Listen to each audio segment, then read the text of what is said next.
तो आज हम पढ़ेंगे कैपेसिटर एंड कैपेसिटेंस का वन शॉट। देखो, इस वन शॉट को देखने से पहले आपको कैपेसिटर एंड कैपेसिटेंस चैप्टर की थोड़ी बहुत नॉलेज पहले से हो तो बेहतर है। ठीक है, चलिए शुरू करते हैं। सबसे पहले हम देखेंगे कैपेसिटर को। देखो, कैपेसिटर एक डिवाइस है विच store energy in the form of electric field. Capacitor एक डिवाइस है जो एनर्जी को स्टोर करता है in the form of electric field. ठीक है, जब पंखा खुलता होगा तो आपने देखा होगा वाइट कलर और सिलेंड्रिकल स्ट्रक्चर का एक कुछ ऑब्जेक्ट निकलता है पंखे से, तो उसको हम कहते हैं कंडेंसर। तो वो कंडेंसर ही कैपेसिटर होता है। ठीक है, चलिए। और capacitance ability of a capacitor to store energy, मतलब कैपेसिटर कितनी एनर्जी स्टोर कर सकता है उसको कहते हैं कैपेसिटेंस। और कैपेसिटेंस को डिनोट करते हैं C से। ठीक है, कैपेसिटेंस का फॉर्मूला होता है चार्ज अपॉन पोटेंशियल डिफरेंस। ठीक है, मान लो कोई एक रैंडम आर्बिटरी ये कैपेसिटर है और कैपेसिटर कंडक्टर होता है, ध्यान रखना। मतलब कंडक्टर का हो या कैपेसिटर का हो, बात एक ही है। ठीक है, तो ये कैपेसिटर पे चार्ज Q डिस्ट्रीब्यूटेड है और इसका पोटेंशियल डिफरेंस डेल्टा भी है। ठीक है, तो charge upon potential difference is equals to capacitance. ठीक है, अब देखो चार्ज Q है कैपेसिटर पर, इसमें तो आपको कोई परेशानी नहीं होगी, लेकिन अपॉन पोटेंशियल डिफरेंस। ठीक है, तो ध्यान में रखो ये जो पोटेंशियल डिफरेंस है, potential difference of that two points in between energy is stored। ध्यान रखना, ये पोटेंशियल डिफरेंस उन दो पॉइंट के बीच का पोटेंशियल डिफरेंस है जिन दो पॉइंट के बीच में कैपेसिटर की एनर्जी स्टोर हो रही है। ठीक है, चलिए अब देखो, चार्ज की यूनिट हो गई कूलाम, पोटेंशियल डिफरेंस की यूनिट हो गई बोल्ट। तो कूलाम पर bolt is the unit of capacitance. और ध्यान रखना, कूलाम पर बोल्ट को ही फराड कहते हैं। ठीक है, चलिए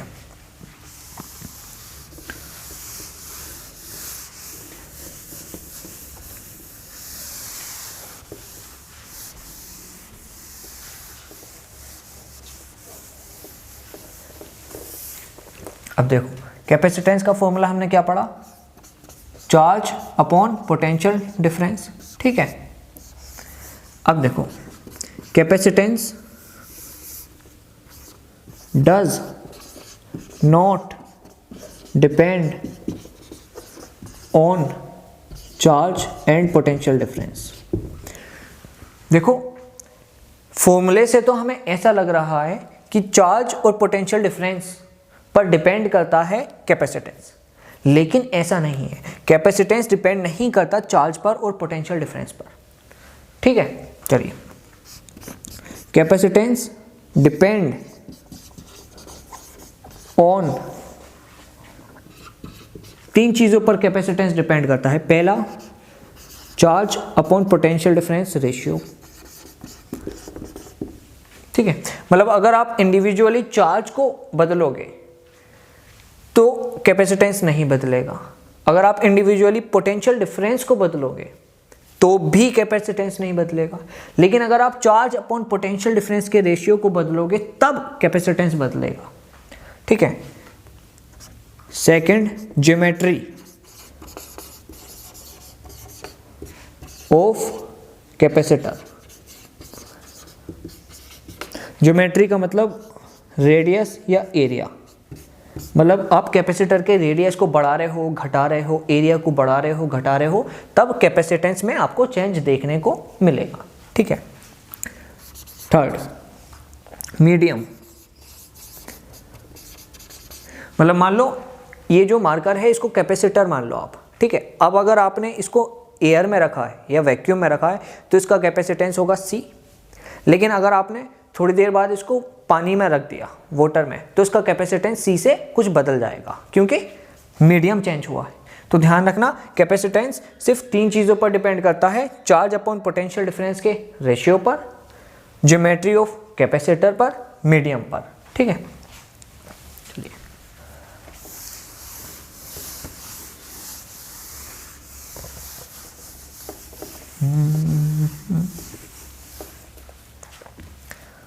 अब हम देखेंगे कैपेसिटेंस ऑफ स्फेरिकल कैपेसिटर या फिर ये कहें कंडक्टर। चलिए देखो स्फेरिकल कैपेसिटर तो हम बना लेंगे कुछ इस तरह से, इसको सेंटर मान लेंगे, इसका रेडियस कैपिटल R मान लेंगे। ठीक है। और हम कहेंगे कि इसमें प्लस Q चार्ज इसके सरफेस पर डिस्ट्रीब्यूटेड है कुछ इस तरह से। ठीक है। तो अब हमें इसका कैपेसिटेंस निकालना है। चलिए तो कैपेसिटेंस का फॉर्मूला क्या बताया था मैंने, चार्ज अपॉन पोटेंशियल डिफरेंस। तो चार्ज कितना है इस कैपेसिटर पर, Q, अब पोटेंशियल डिफरेंस। तो मैंने बताया था जो पोटेंशियल डिफरेंस है ये उन 2 पॉइंट के बीच का पोटेंशियल डिफरेंस है जिन 2 पॉइंट के बीच में एनर्जी स्टोर हो रही है। ठीक है। तो पोटेंशियल डिफरेंस निकालने के लिए हमें यह पता लगाना होगा स्फेरिकल कैपेसिटर के केस में एनर्जी किन 2 पॉइंट के बीच में स्टोर हो रही है। ठीक है। चलिए देखो आउटर सरफेस पर पॉजिटिव चार्ज है तो इससे कुछ इलेक्ट्रिक फील्ड निकलेंगी। ठीक है। और कुछ ऊपर भी जाएंगी, मैं बना नहीं रहा हूँ क्योंकि स्पेस नहीं है। ठीक है। और ये सरफेस से निकलकर इनफाइनाइट तक जाएंगी, इनफाइनाइट तक जाएंगी। ठीक है। इनफाइनाइट मतलब सरफेस से इलेक्ट्रिक फील्ड निकली और इनफाइनाइट तक गई। और इलेक्ट्रिक फील्ड क्या कंटेन करती है, एनर्जी। मतलब इलेक्ट्रिक फील्ड ही की तो फॉर्म में एनर्जी स्टोर करता है कैपेसिटर। ठीक है। मतलब जो एनर्जी स्टोर है वो कैपेसिटर के सरफेस से लेकर इनफाइनाइट तक है। तो हम पोटेंशियल डिफरेंस की जगह क्या लिखेंगे, potential at surface minus potential at infinite, क्योंकि सरफेस से इनफाइनाइट तक एनर्जी स्टोर है। ठीक है। चलिए अब देखो potential at surface of any conductor, sorry potential at surface of any spherical conductor, वो इलेक्ट्रोस्टैटिक्स में आपने पढ़ा होगा KQ अपॉन कैपिटल R। यहाँ पर K है कूलम्ब्स कांस्टेंट, Q है Q उस कंडक्टर पर, स्फेरिकल कंडक्टर पर कितना चार्ज है, कैपिटल R है रेडियस ऑफ स्फेरिकल कंडक्टर। ठीक है। आपने भी पढ़ा होगा potential at infinite is equals to 0। ठीक है। इलेक्ट्रोस्टैटिक्स की इंफॉर्मेशन है।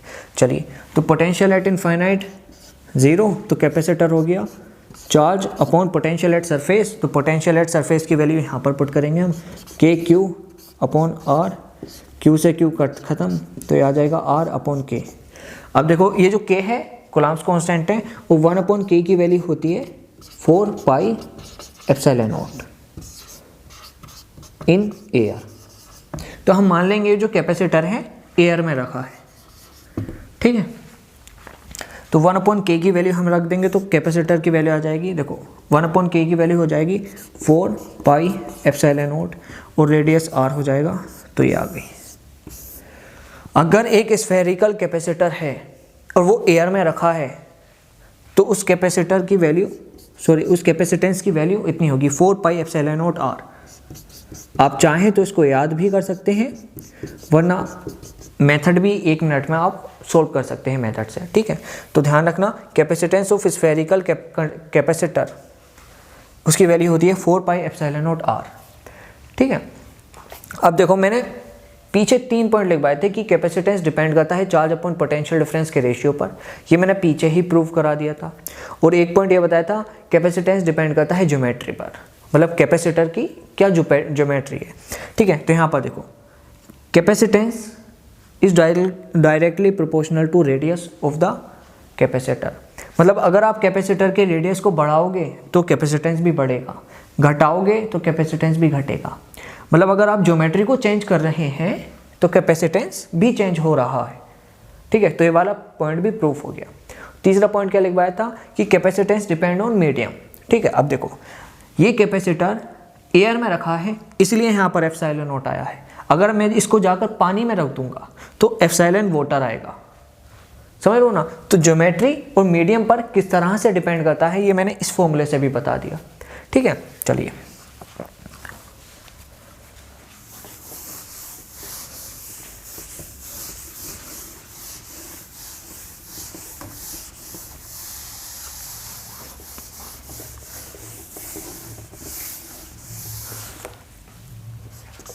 अब एनर्जी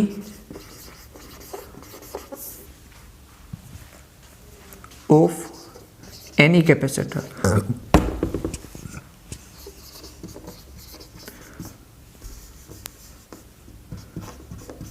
मतलब किसी भी कैपेसिटर की में कितनी एनर्जी स्टोर होती है। ठीक है, तो एनर्जी को हम यू से डिनोट करेंगे, ई से इसलिए डिनोट नहीं करेंगे क्योंकि ई से हम इलेक्ट्रिक फील्ड को भी डिनोट करेंगे। ठीक है, चलो तो एनर्जी का फॉर्मूला होता है हाफ सी वी स्क्वायर। ठीक है, या तो ये वाला फॉर्मूला होगा या फिर क्यू स्क्वायर अपॉन 2c या फिर हाफ क्यू डेल्टा वी। चलिए इसको वी लिख देते हैं, वी। ठीक है, देखो एनर्जी के वैसे तो हैं 3 फॉर्मूले, लेकिन आप एक को याद कर लोगे तो 2 ऑटोमेटिकली आ जाएंगे। कैसे? इस वाले रिलेशन को पुट करना, Q इज इक्वल टू नहीं, capacitor is equal to charge upon potential difference. ठीक है, तो आप एक को ध्यान में रखो तो दूसरे तो खुद ब खुद आ जाएंगे इससे। ठीक है, बाकी आपको मैंने बता दिया है किसी भी कैपेसिटर में एनर्जी कितनी स्टोर होती है, half C V square is equal to Q square upon 2c या हाफ क्यू डी वी। ठीक है, चलिए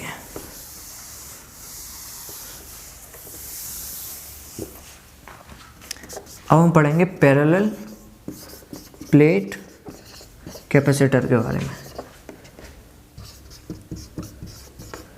चलिए देखो पैरेलल प्लेट कैपेसिटर में क्या होता है ना, कुछ 2 प्लेटें पैरेलल होती हैं कुछ इस तरह से। मान लो एक प्लेट ये है, एक प्लेट ये है और ये पैरेलल है। अब इलेक्ट्रिक फील्ड इस वाली प्लेट से निकलेंगी, इस वाली तक जाएंगी। ठीक है, कुछ इस तरह से सिनेरियो होता है। ठीक है, अब यहाँ पर एक क्वेश्चन भी पूछा जाता है कि स्फेरिकल कैपेसिटर और पैरेलल प्लेट कैपेसिटर में कौन सा कैपेसिटर बेहतर है।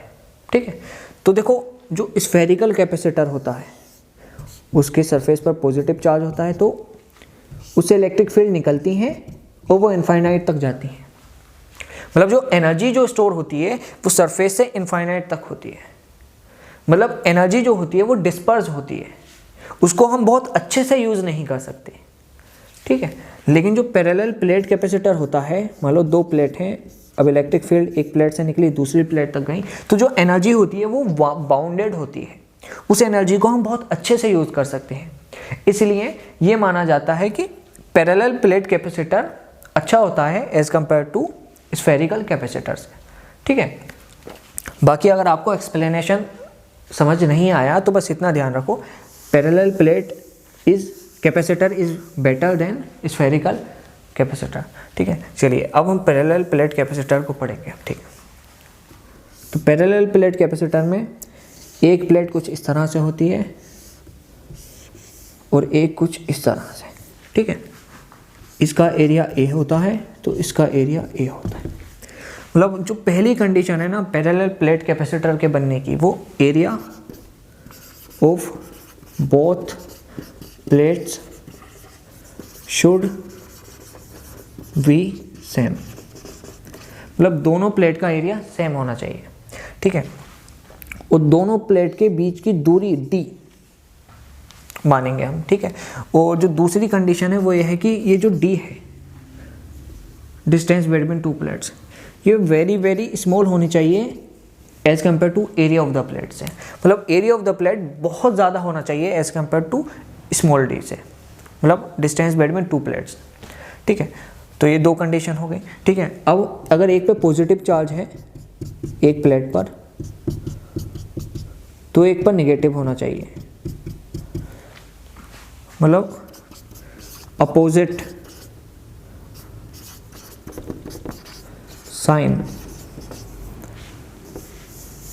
अपोजिट चार्जेस होने चाहिए ऑन प्लेट्स। मतलब अगर एक पर पॉजिटिव है तो एक पर नेगेटिव है। ठीक है, वो जो मैग्नीट्यूड है वो सेम होना चाहिए, मतलब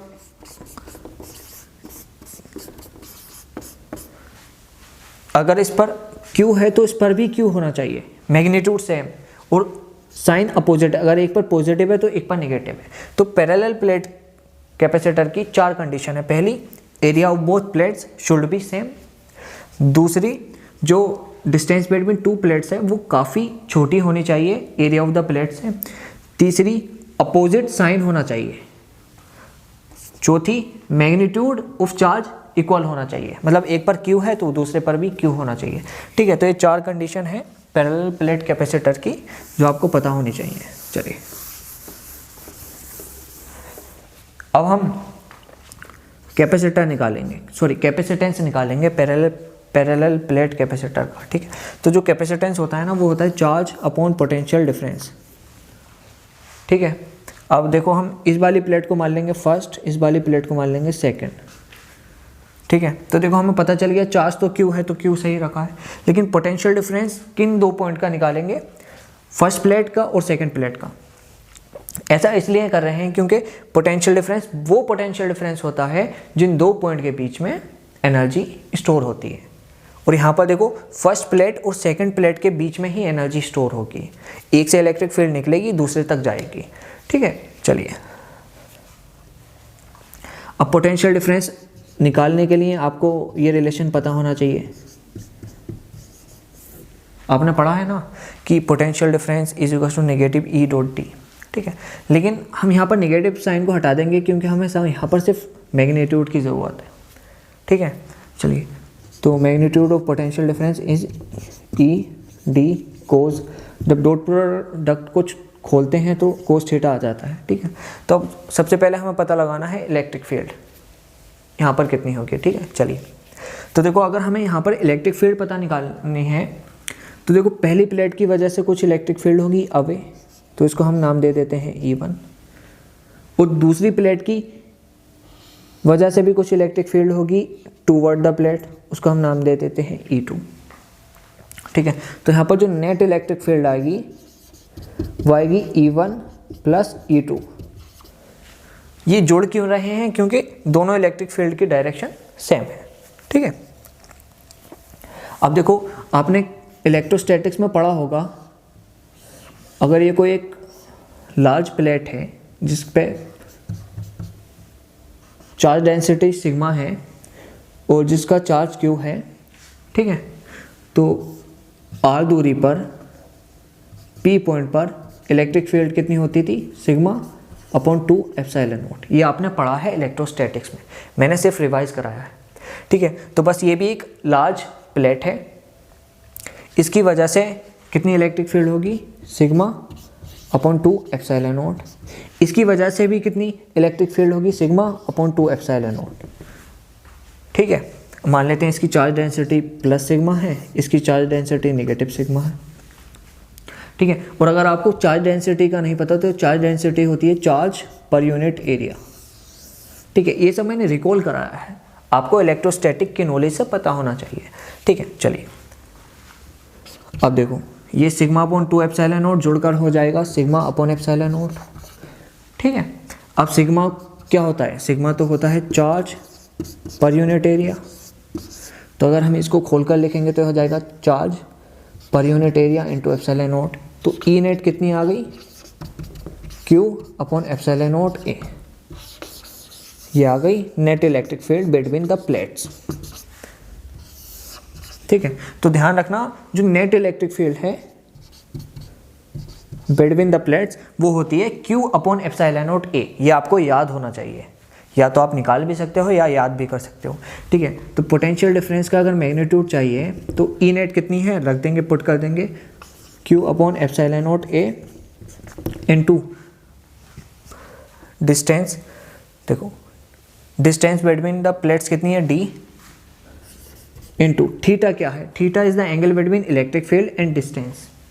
तो देखो इलेक्ट्रिक फील्ड की डायरेक्शन कुछ इस तरह से है और हम चल भी इधर से रहे हैं, इधर से इधर, तो थीटा की वैल्यू कितनी हो गई, 0 डिग्री। तो कोस 0, अब कोस 0 की वैल्यू कितनी होती है, 1। तो डेल्टा वी का मैग्नीट्यूड आ गया Q D upon epsilon not A, ठीक है।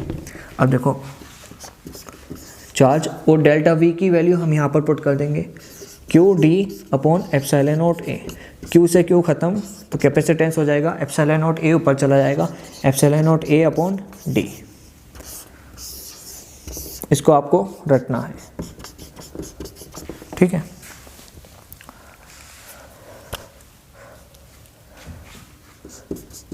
तो capacitance of a parallel plate capacitor कितना होता है, epsilon not A upon D, ठीक है।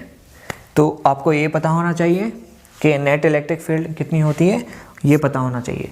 बाकी जो भी मैंने बताया है वो पता है तो और बेहतर है, नहीं पता है तो ठीक है, कोई बात नहीं, पता करने की कोशिश करो।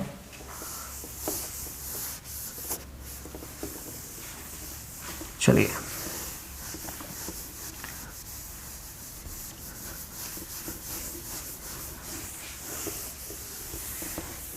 अब एक क्वेश्चन और बता दो मुझे। मान लो एक प्लेट है, ये दूसरी प्लेट है,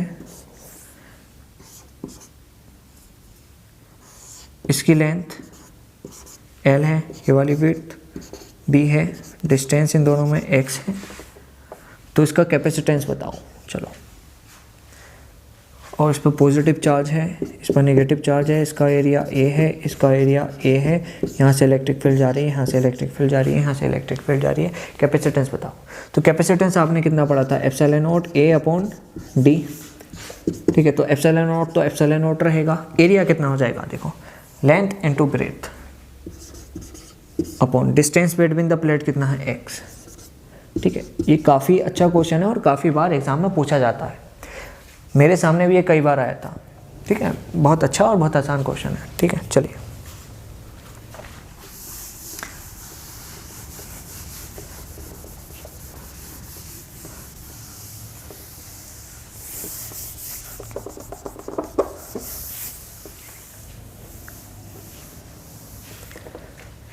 अब हम पढ़ेंगे फोर्स बिटवीन प्लेट्स। चलिए देखो यार, एक प्लेट ये है मान लेते हैं और एक प्लेट ये है, इसका एरिया A है, इसका एरिया A है, इस पर चार्ज पॉजिटिव है, इस पर चार्ज नेगेटिव है, प्लस Q चार्ज है, नेगेटिव Q चार्ज है, ठीक है। और इन दोनों के बीच की दूरी है डिस्टेंस D। इस प्लेट को मान लेते हैं 1, इस प्लेट को मान लेते हैं 2। तो देखो फोर्स कितना होगा, चलिए बताइए। फोर्स ऑन वन प्लेट और फोर्स ऑन सेकंड प्लेट, चलिए ठीक है। देखो फर्स्ट प्लेट की वजह से सेकंड पर कितना फोर्स होगा, पहले निकालते हैं किधर होगा। देखो ये पॉजिटिव है, ये नेगेटिव है, तो पॉजिटिव नेगेटिव को खींचेगा तो फोर्स 1 इधर होगा, मतलब फर्स्ट की वजह से F1 इस पर इधर फोर्स लगेगा, ठीक है। और सेकंड प्लेट की वजह से 1 प्लेट पर F2 फोर्स लगेगा, ठीक है। और मैं आपकी जानकारी के लिए बता देता हूं, जो मैग्नीट्यूड है ना वो F1 इज इक्वल टू होगा F2, ठीक है। लेकिन जो साइन मतलब जो डायरेक्शन है वो अपोजिट है, तो हम साइन अपोजिट लगा देंगे, मतलब F1 is equal to negative F2, ठीक है। और वो कितना होगा, वो होगा Q² upon 2 epsilon not A। वैसे तो मैं चाहता तो निकाल भी देता, लेकिन मुझे लगता है आप इसको डायरेक्ट रिजल्ट ध्यान में रख लो तो बेहतर है, क्योंकि बहुत आम क्वेश्चन है ये, सिर्फ रिजल्ट पूछते हैं, आपको टिक लगाना है, 4 मार्क्स। ले जाने हैं। ठीक है, तो ध्यान रखना फर्स्ट की वजह से सेकंड पर फोर्स लगेगा F1, सेकंड की वजह से फर्स्ट पर फोर्स लगेगा F2। दोनों का मैग्नीट्यूड सेम होगा लेकिन डायरेक्शन अपोजिट होगी और मैग्नीट्यूड कितना होगा Q²/2ε0A। ठीक है, चलिए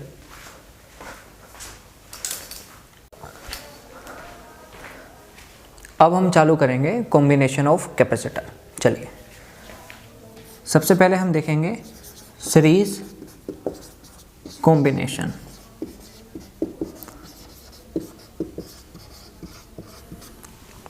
देखो सीरीज कॉम्बिनेशन कैपेसिटर का कुछ इस तरह से दिखता है।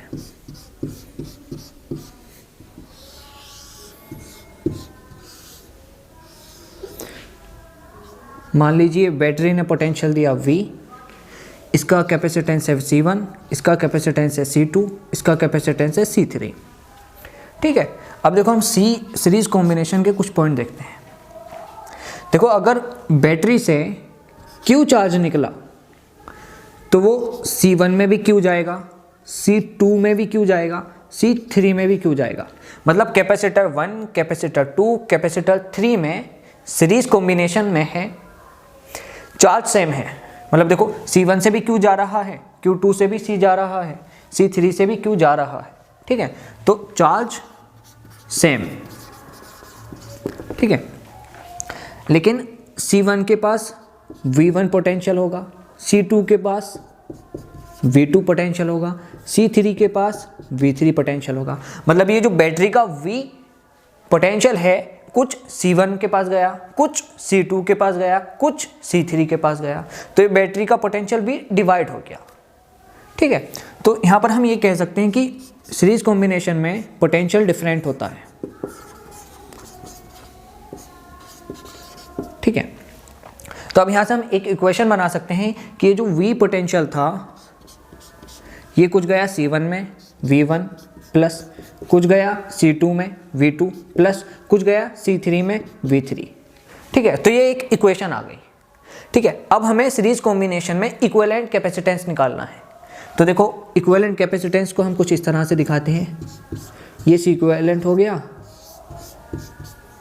ये V पोटेंशियल हो गया, यहाँ से Q चार्ज निकला। ठीक है, और आपने एक फॉर्मूला पढ़ा होगा, potential is equal to Q/C, मतलब पीछे ही पढ़ा है आपने। ठीक है, potential is equal to charge upon capacitance. ठीक है, तो देखो पूरे सर्किट का पोटेंशियल है V, तो V किस तरह से फॉर्मूले में लगेगा, चार्ज अपॉन C इक्विवेलेंट।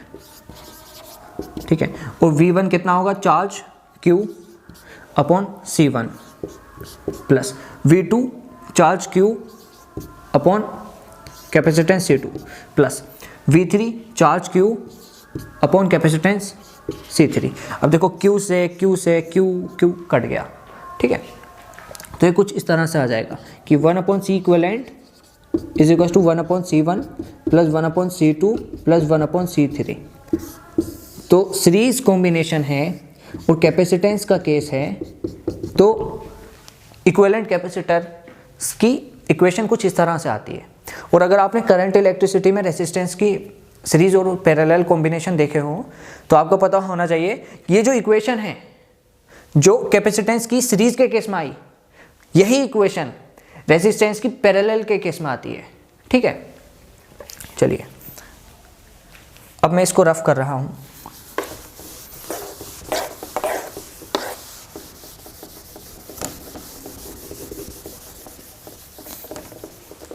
अब देखो कुछ केसेस हैं जो स्पेशल है, जो आपको ध्यान में रखने हैं।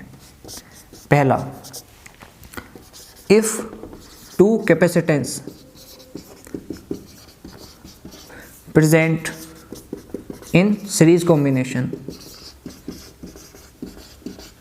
तो इक्विवेलेंट कैपेसिटेंस जो होगा ना वो होगा C1 into C2 upon C1 plus C2।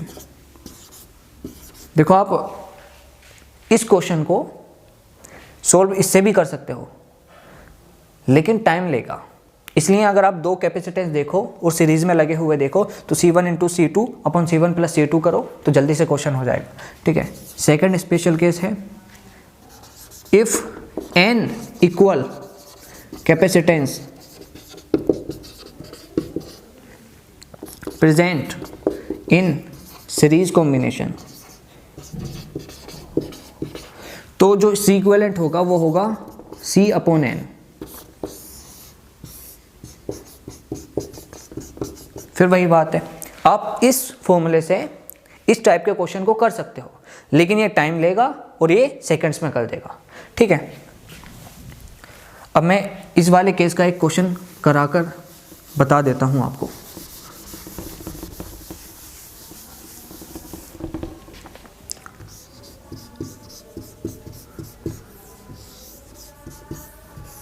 मान लेते हैं V पोटेंशियल है और इधर 3 माइक्रोफराड कैपेसिटेंस है, इधर भी 3 माइक्रोफराड कैपेसिटेंस है, इधर भी 3 माइक्रोफराड कैपेसिटेंस। तो हमें इससे का C इक्विवेलेंट निकालना। ठीक है, तो सबसे पहले हम C इक्विवेलेंट बड़े वाले मेथड से निकालेंगे, जो जनरल मेथड है या नॉर्मल मेथड है। तो 1/C equivalent is equal to 1/C1 plus 1/C2 plus 1/C3। ठीक है, तो 1/C1 कितना है 1/3 प्लस 1/3 प्लस 1/3। अब 3 को हम कॉमन ले लेंगे तो ये आ जाएगा 1 प्लस 1 प्लस 1। ठीक है, अब इसको थोड़ा सा आगे बढ़ाएंगे तो आ जाएगा 3/3 और इधर से चल रहा है 1/C इक्विवेलेंट, तो 3 से 3 खत्म होगा तो C इक्विवेलेंट आ जाएगा 1। ठीक है, तो नॉर्मल मेथड से आप इसको कर सकते हो, लेकिन अगर हम स्पेशल केस पर जाएं, if n equal capacitance present in series combination then C equivalent is equal to C/n। देखो n इक्विवेलेंट कैपेसिटेंस है, इक्वल है, देखो 3 माइक्रोफराड 3 माइक्रोफराड 3 माइक्रोफराड, तो इसको हम चुटकियों में ऐसे निकालेंगे। C equivalent is equal to C कितना है 3 माइक्रोफराड अपॉन n कितना है 1 2 3, तो आ गया 1 माइक्रोफराड। ठीक है, तो जो नॉर्मल मेथड है उससे भी 1 माइक्रोफराड आया और जो अपना स्पेशल केस है उससे भी 1 माइक्रोफराड आया, लेकिन फ़र्क ये है इससे थोड़ा सा टाइम लिया, इससे सेकंड्स में हो गया। ठीक है, चलिए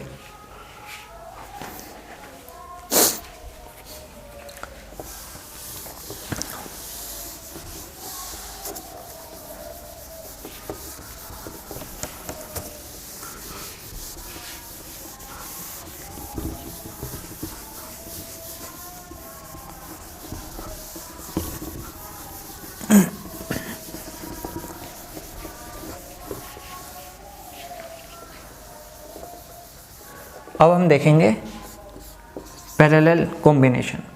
ठीक है, चलिए देखो पैरेलल कॉम्बिनेशन कुछ इस तरह से दिखता है।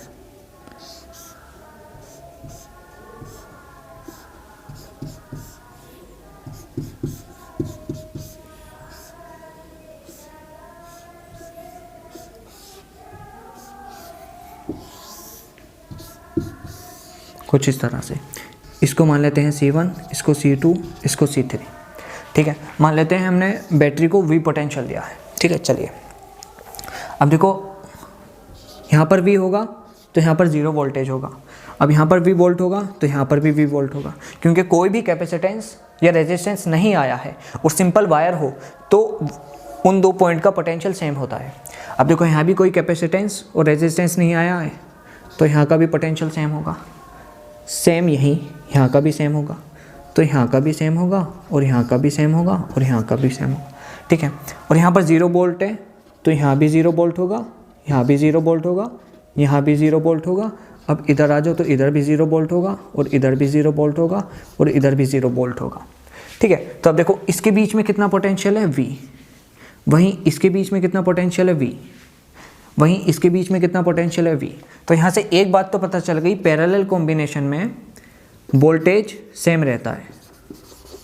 ठीक है, मैंने आपको समझा भी दिया किस तरह से सेम रहता है। ठीक है, अब करते हैं बात चार्ज की। तो देखो मान लीजिए इसमें से चार्ज Q निकला, तो Q यहाँ भी पहुँचा, Q चार्ज यहाँ भी पहुँचा। अब देखो Q चार्ज इन तीनों में डिवाइड कर जाएगा, इधर गया Q1, इधर गया Q2, इधर गया Q3। मतलब Q चार्ज निकला और कुछ चार्ज कैपेसिटर 1 में गया, कुछ चार्ज कैपेसिटर 2 में गया, कुछ चार्ज कैपेसिटर 3 में गया।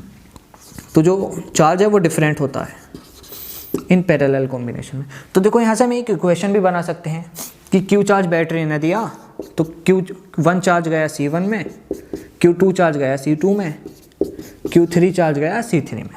ठीक है, अब हमें इसका निकालना है इक्विवेलेंट कैपेसिटेंस। तो हम कुछ इस तरह से बना लेंगे इसको कह देंगे सी इक्विवेलेंट, इसका पोटेंशियल V मान लेंगे और Q चार्ज इधर दिखा देंगे। ठीक है, अब आपने पढ़ा होगा charge is equal to CV, पीछे ही पढ़ाया आपको। ठीक है, तो देखो यहाँ पर सी इक्विवेलेंट लिखेंगे इनटू पोटेंशियल कितना है V। अब देखो Q1 जो इसमें चार्ज गया है Q1, उसमें उसकी वैल्यू हो जाएगी C1 इंटू पोटेंशियल कितना है V। वहीं Q2 की वैल्यू कितनी हो जाएगी C2 इंटू पोटेंशियल कितना है V, प्लस Q3 की वैल्यू कितनी हो जाएगी C3 इंटू V। तो देखो पोटेंशियल को एक दूसरे से काट देंगे, तो सी इक्विवेलेंट की वैल्यू आ जाएगी C1 plus C2 plus C3। ठीक है, अब देखो इसमें कोई स्पेशल केस नहीं है, सिर्फ जोड़ना है। ठीक है, चलिए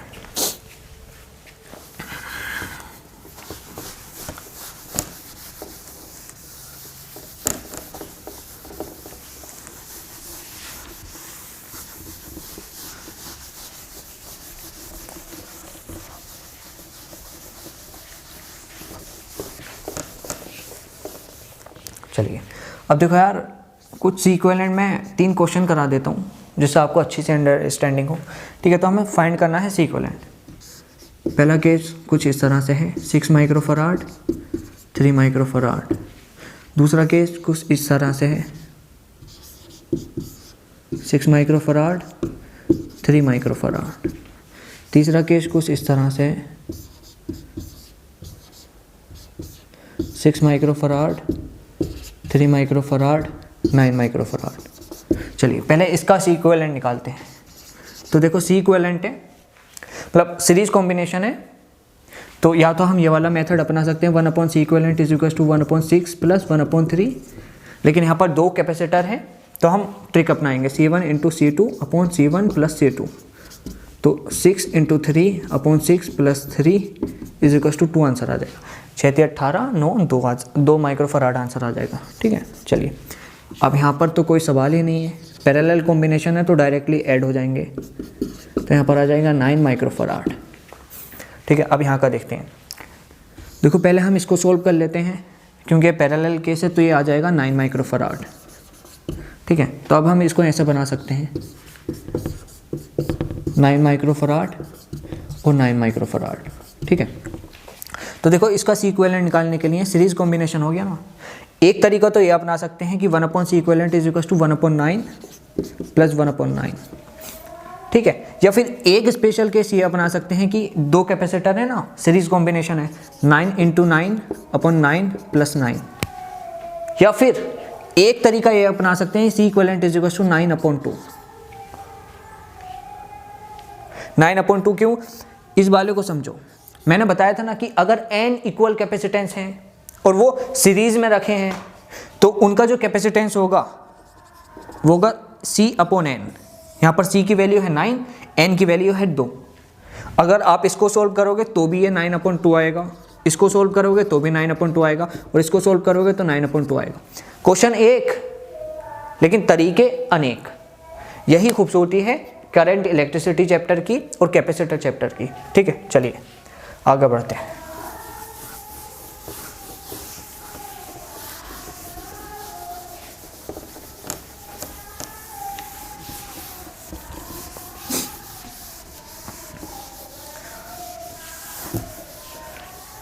अब हम देखेंगे वायर कनेक्टेड प्रॉब्लम्स। चलिए तो देखो ए पॉइंट ले लेते हैं और बी पॉइंट ले लेते हैं। ठीक है, अब मान लेते हैं ये कैपेसिटेंस है सी, ये कैपेसिटेंस है सी, ये भी सी। ठीक है, और इसको कुछ इस तरह से जोड़ देते हैं। तो अब सी इक्विवेलेंट बताओ, ये पूछा जाता है। ठीक है, तो आपको कुछ नहीं करना, बस इतना ध्यान रखना है एक प्लेन वायर का पोटेंशियल ड्रॉप 0 होता है, बस इतना ध्यान रखना।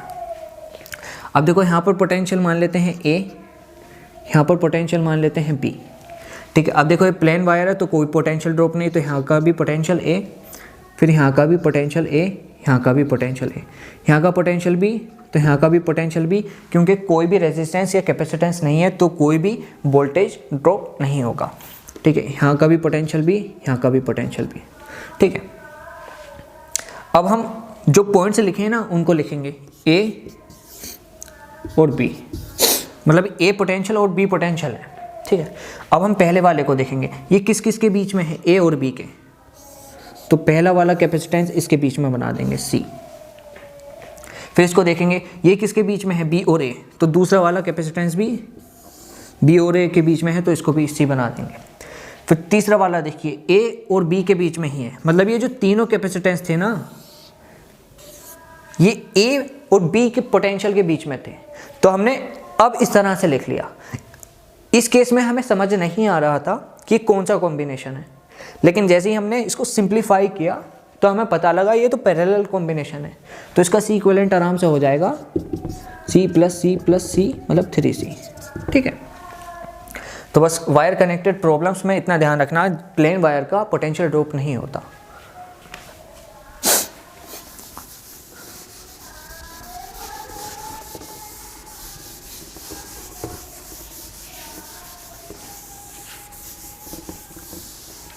चलिए एक क्वेश्चन और देख लेते हैं। ये ए हो गया और ये बी।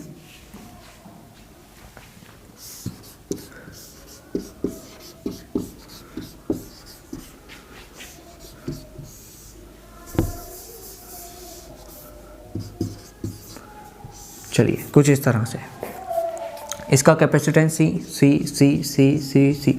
अब देखो सी इक्विवेलेंट पूछा है और ये कुछ इस तरह से है और ये कुछ इस तरह से है। चलिए ठीक है, तो अब हमें इसका सी इक्विवेलेंट बताना है। तो वही अभी हमको समझ नहीं आ रहा है क्या ये पैरेलल है या सीरीज है, तो हम इसको सिंप्लीफाई करेंगे। सिंप्लीफाई कैसे करेंगे, इसका पोटेंशियल मान लेंगे ए। ठीक है, तो फिर ये भी ए हो जाएगा, ये भी ए, ये भी ए। ठीक है, अब देखो यहाँ का हमें पोटेंशियल नहीं पता तो हम इसको एक्स मान लेंगे। यहाँ का पोटेंशियल एक्स, ये भी एक्स, ये भी एक्स, ये भी एक्स, ये भी एक्स, ये भी एक्स, तो ये भी एक्स। ठीक है, और यहाँ का पोटेंशियल है बी मान लेते हैं। तो देखो कितने पॉइंट बचे बने, ए एक्स बी, तो हम 3 पॉइंट लिखेंगे ए एक्स और बी। ठीक है, चलिए ये वाला कैपेसिटेंस किसके बीच में है, ए और एक्स के, तो हम इसको कुछ इस तरह से बना देंगे। और ये वाला कैपेसिटेंस किसके बीच में है, एक्स और ए, तो हम इसको ऐसे ही बना देंगे। 2 हो गए। फिर ये वाला कैपेसिटेंस किसके बीच में है, ए और एक्स, मतलब ये कुछ इस तरह से ही बनेगा। 3 हो गए। अब ये देखो, ये यहाँ पर एक्स, यहाँ पर एक्स, मतलब ये 2 कैपेसिटेंस का कोई काम नहीं है, क्योंकि इन दोनों के बीच में कोई पोटेंशियल का गैप ही नहीं है। ठीक है, तो जब भी कोई 2 या 3 या 4 कैपेसिटेंस या कितने भी कैपेसिटेंस सेम पोटेंशियल पर होते हैं तो उसको हम वायर कनेक्टेड प्रॉब्लम में हटा देते हैं। ठीक है, अब इस वाले कैपेसिटेंस को देखते हैं। देखो ये किसके बीच में है, एक्स और बी के, कुछ इस तरह से। तो अब हमें पता चल गया 3 कैपेसिटेंस ए और एक्स के बीच में है, एक कैपेसिटेंस एक्स और बी के बीच में है, तो हम इसको आराम से कर सकते हैं अब इस प्रॉब्लम को। ठीक है, तो सी इक्विवेलेंट निकालेंगे इसका। ठीक है, देखो ये तीनों पैरेलल हैं तो ये 3C हो जाएगा। अब देखो ये 3C हो गया और ये C हो गया, तो ये सीरीज़ में आ गए। तो सीरीज़ में आ गए तो सी इक्विवेलेंट कैसे निकालेंगे हम, 2 कैपेसिटेंस हैं तो हम वही वाला फॉर्मूला लगा देंगे, C1 × C2 upon C1 + C2। तो ये आ जाएगा 3C × C upon 3C plus C हो जाएगा 3C² अपॉन 4C, C से C खत्म, तो सी इक्विवेलेंट आ जाएगा 3C/4। ठीक है, यही स्पीड आपकी होनी चाहिए। मैं समझा रहा हूँ आपको इसलिए टाइम लग रहा है, वरना आपको पेन उठाने की ज़रूरत नहीं पड़नी चाहिए। ठीक है, हाँ मार्कर उठा सकते हो। ठीक है, चलिए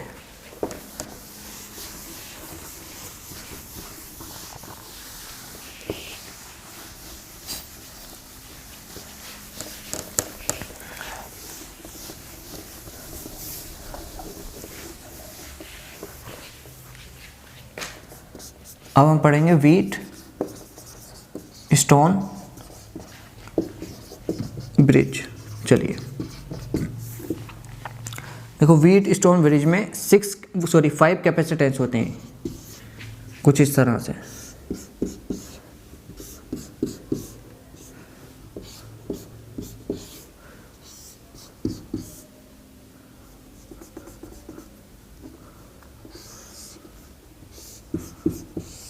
ठीक है, सी सी सी सी सी C1 C2 C3 4 5। नहीं, इसको हम कुछ ऐसे करते हैं जनरली 1 2 3 4 और इसको 5, मतलब ये नेमिंग जनरली रहती है इसलिए मैं इस तरह से कर रहा हूँ। ठीक है, चलिए अब देखो, अगर आपसे बोला जाए कि यार इसका इक्विवेलेंट कैपेसिटेंस निकालो तो आप फंस जाओगे, इसलिए व्हीट स्टोन ब्रिज का एक अलग कॉन्सेप्ट आता है। वो कॉन्सेप्ट क्या कहता है, इसको C मान लेते हैं, इसको D पॉइंट। वो कॉन्सेप्ट कहता है कि if C1 upon C2 is equals to C3 upon C4, मतलब C1 upon C2 is equals to C3 upon C4, then C5 को हटा दो, मतलब अब इसका कोई काम नहीं रहा।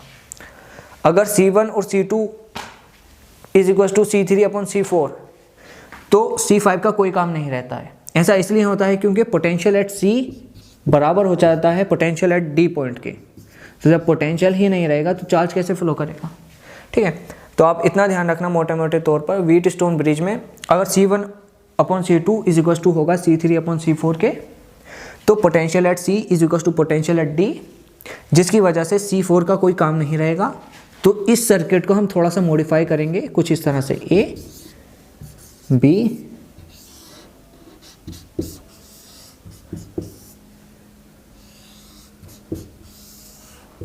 कुछ हम इसको इस तरह से बना सकते हैं।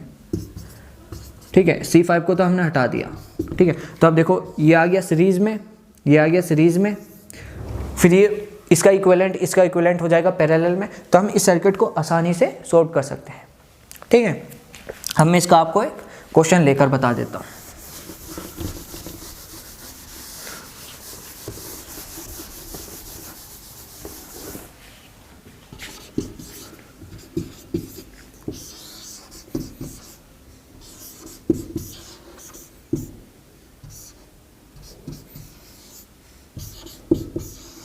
देखो ये 5 कैपेसिटेंस है, इसको मान लेते हैं 3C, इसको मान लेते हैं 6C, इसको मान लेते हैं 6C, इसको मान लेते हैं 12C, इसको मान लेते हैं 5C। तो इसका C इक्विवेलेंट पूछे, तो जब भी आपको जनरली 5 कैपेसिटर दिखें तो आपके दिमाग में आना चाहिए व्हीट स्टोन ब्रिज। अब व्हीट स्टोन ब्रिज आया तो ये अपॉन ये बराबर है ये अपॉन ये के हम चेक करेंगे। ठीक है, चलिए हम चेक करते हैं। 3C अपॉन 6C कितना आया, 1/2। अब हम इसको चेक करते हैं। 6C अपॉन 12C कितना आया, 1/2। मतलब हाँ, C1 अपॉन C2 बराबर है C3 और C4 के। ठीक है, इसका भी रेशियो 1/2 आया है, इसका भी रेशियो 1/2 आया, मतलब ये व्हीट स्टोन ब्रिज है। जब ये व्हीट स्टोन ब्रिज है तो हम इसको गायब कर देंगे, 5C का कोई काम नहीं रहा। ठीक है, तो अब हम इसको आसानी से सॉल्व कर सकते हैं। कैसे, देखो कितना हो गया, इसको अगर हम सॉल्व करेंगे तो 6C into 3C upon 6C plus 3C, यह आ जाएगा 18C स्क्वायर अपॉन 9C, तो आ गया 2C। ठीक, अगर हम इसको सॉल्व करेंगे तो देखेंगे 6C into 12C upon 6C plus 12C, तो आ जाएगा 6C इंटू 12C और ये ऊपर से आ जाएगा 18C। C से C खत्म होगा, ये 2, ये 3, ये 2, तो आ जाएगा 4C। ठीक है, तो अब हम इसको कुछ मॉडिफाई करके इस तरह से लिख सकते हैं, A, ये B, ये आ गया 2C, ये आ गया 4C। अब देखो ये पैरेलल में आ गया ना, तो इसका C इक्विवेलेंट आ जाएगा, डायरेक्टली ऐड आ जाएगा 2C प्लस 4C, तो आंसर आ गया 6C। ठीक है, तो व्हीट स्टोन ब्रिज में आपको कंफ्यूज नहीं होना है। सिंपल सा, अगर C1/C2 बराबर है C3/C4 के, तो 5 वाले का कोई काम नहीं रहेगा। जब इसका कोई काम नहीं रहेगा तो देखो ये आ गया सीरीज़ में, ये भी सीरीज़ में आ गया, फिर इनका इक्विवेलेंट आ जाएगा पैरेलल में सोल्व कर दोगे तो आंसर आ जाएगा। ठीक है, चलिए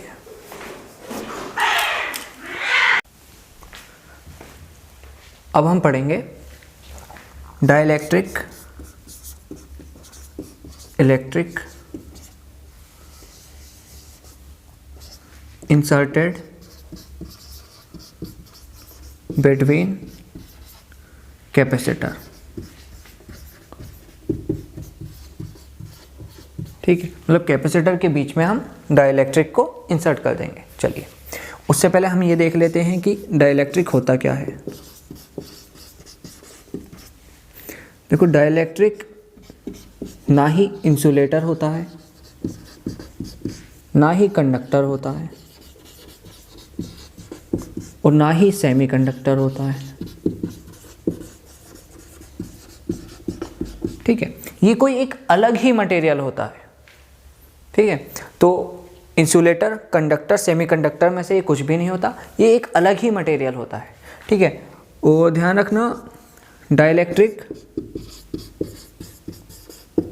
does not allow current but allow development of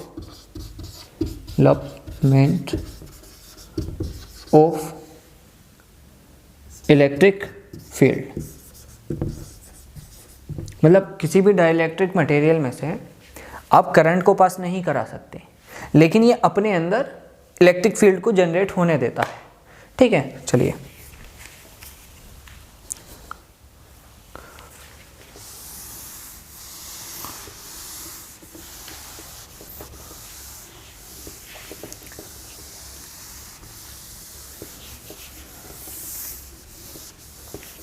अब हम एक पैरेलल प्लेट कैपेसिटर बनाएंगे।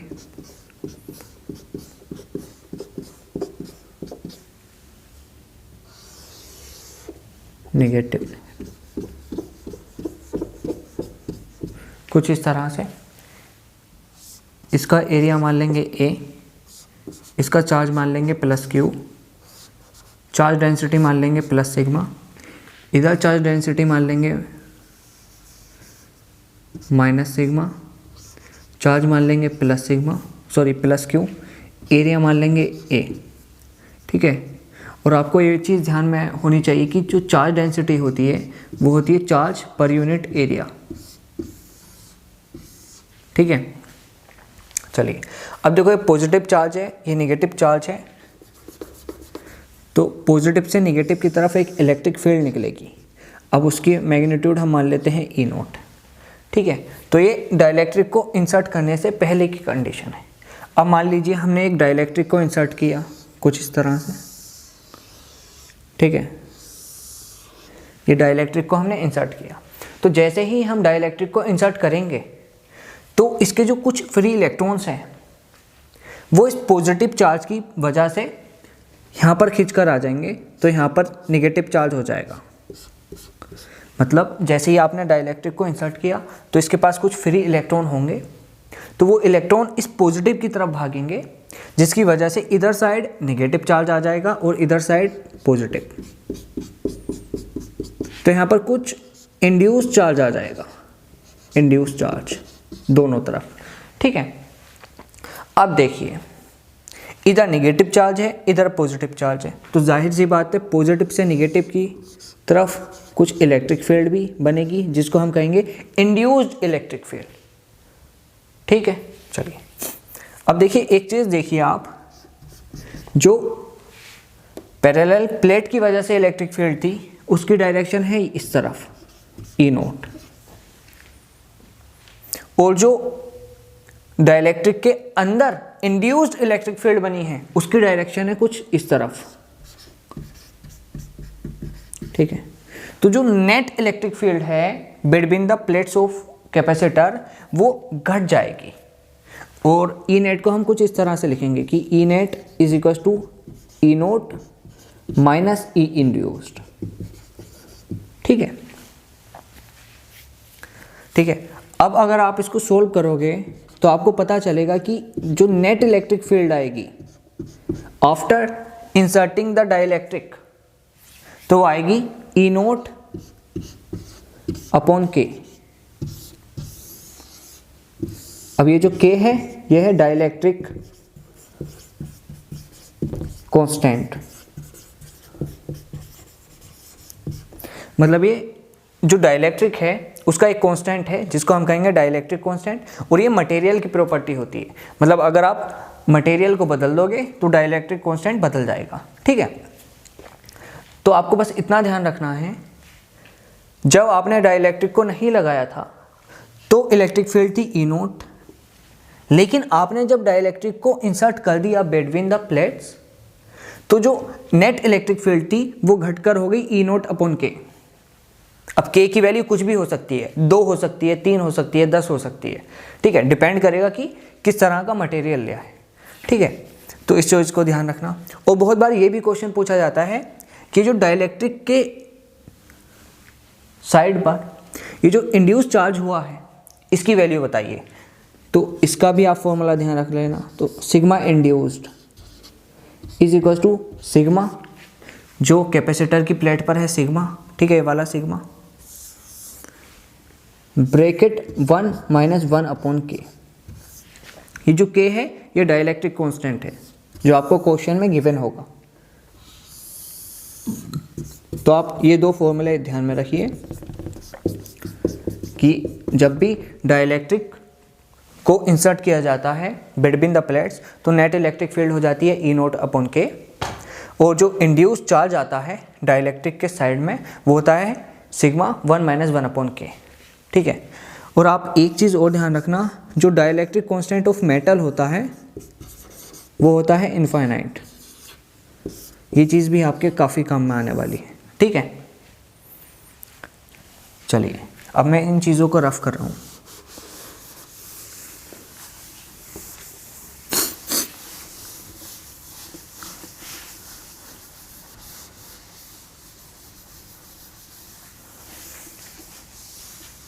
तो हमें पता चल गया कि डाइलेक्ट्रिक को इंसर्ट करने के बाद इलेक्ट्रिक फील्ड के टाइम्स कम हो जाती है, और यहाँ पर जो के है वो है डाइलेक्ट्रिक कांस्टेंट। चलिए अब हम पोटेंशियल डिफरेंस की बात करेंगे। Potential difference delta we.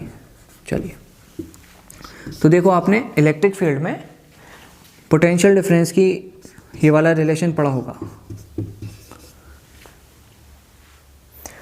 Potential difference is equal to negative E dot D, ठीक है। लेकिन हमें यहाँ पर सिर्फ पोटेंशियल डिफरेंस का मैग्नीट्यूड चाहिए, तो हम इस नेगेटिव साइन को हटा देंगे, और अगर हम इसको खोलेंगे तो हो जाएगा ई डी कोस थीटा।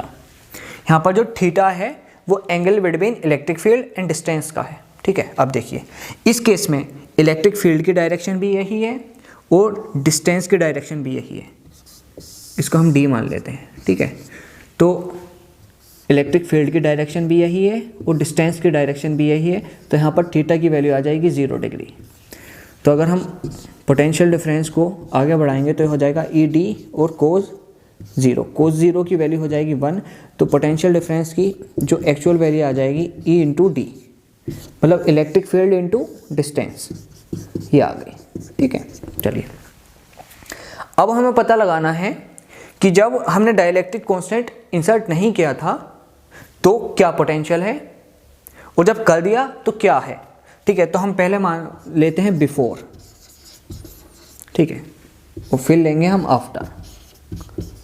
चलिए तो बिफोर में हम मान लेते हैं कि पोटेंशियल डिफरेंस बी नोट था, हमने मान लिया है अपनी तरफ से, ठीक है। तो वी नोट की वैल्यू कितनी होगी, ई नोट इंटू डिस्टेंस टी, ठीक है। जब डाइलेक्ट्रिक को हमने इंसर्ट नहीं किया था तो पोटेंशियल डिफरेंस की वैल्यू थी वी नोट, जो कि बराबर थी ई नोट इंटू टी के। लेकिन जब डाइलेक्ट्रिक को इंसर्ट कर दिया तो पोटेंशियल डिफरेंस की वैल्यू को वी मान लेते हैं हम, और वो होगी ई इंटू डिस्टेंस के बराबर। अब देखो जो इलेक्ट्रिक फील्ड डाइलेक्ट्रिक को इंसर्ट करने के बाद हुई वो तो हो गई ई नोट अपॉन के, तो हम ई की जगह लिख देंगे ई नोट अपॉन के, लेकिन डिस्टेंस पर कोई चेंज नहीं आया। ठीक है, तो देखो ई नोट इंटू डी की वैल्यू बराबर है वी नोट के अपॉन के, तो यहाँ से हमें पता चलता है पोटेंशियल भी के टाइम्स घट जाता है। ठीक है, अब के टाइम्स घट जाता है, ये मैंने प्रूव भी कर कर दिखा दिया। ठीक है, तो अब आपको ये भी पता होना चाहिए कि पोटेंशियल्स भी डाइलेक्ट्रिक को इंसर्ट करने के बाद के टाइम्स घट जाता है। ठीक है, चलिए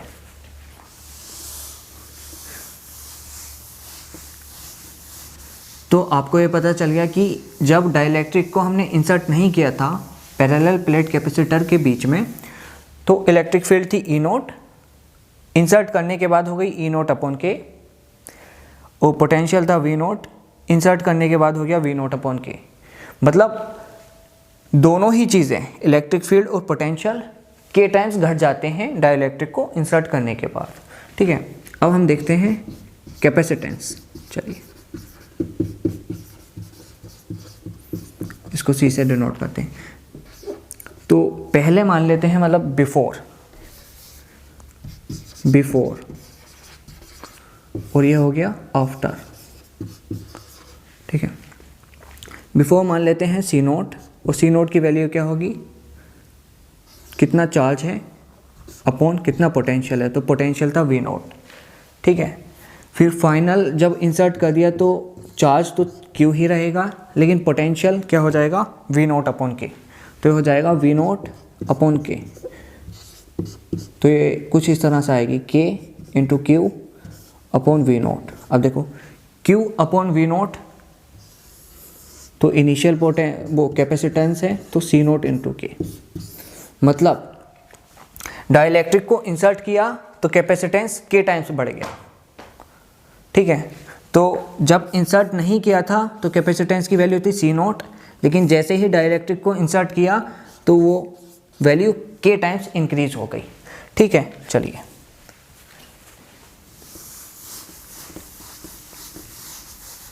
तो बस आपको यही पता करना है कि बिफोर कंडीशन और आफ्टर कंडीशन।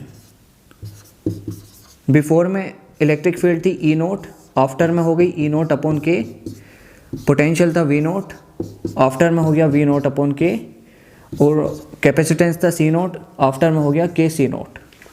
ठीक है, चलिए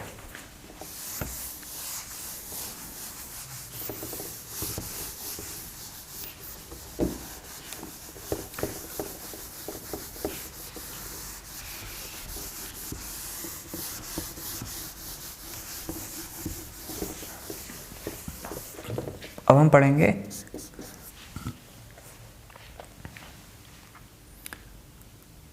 पार्शियल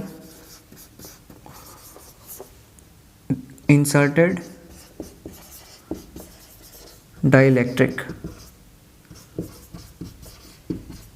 बिटवीन द कैपेसिटर।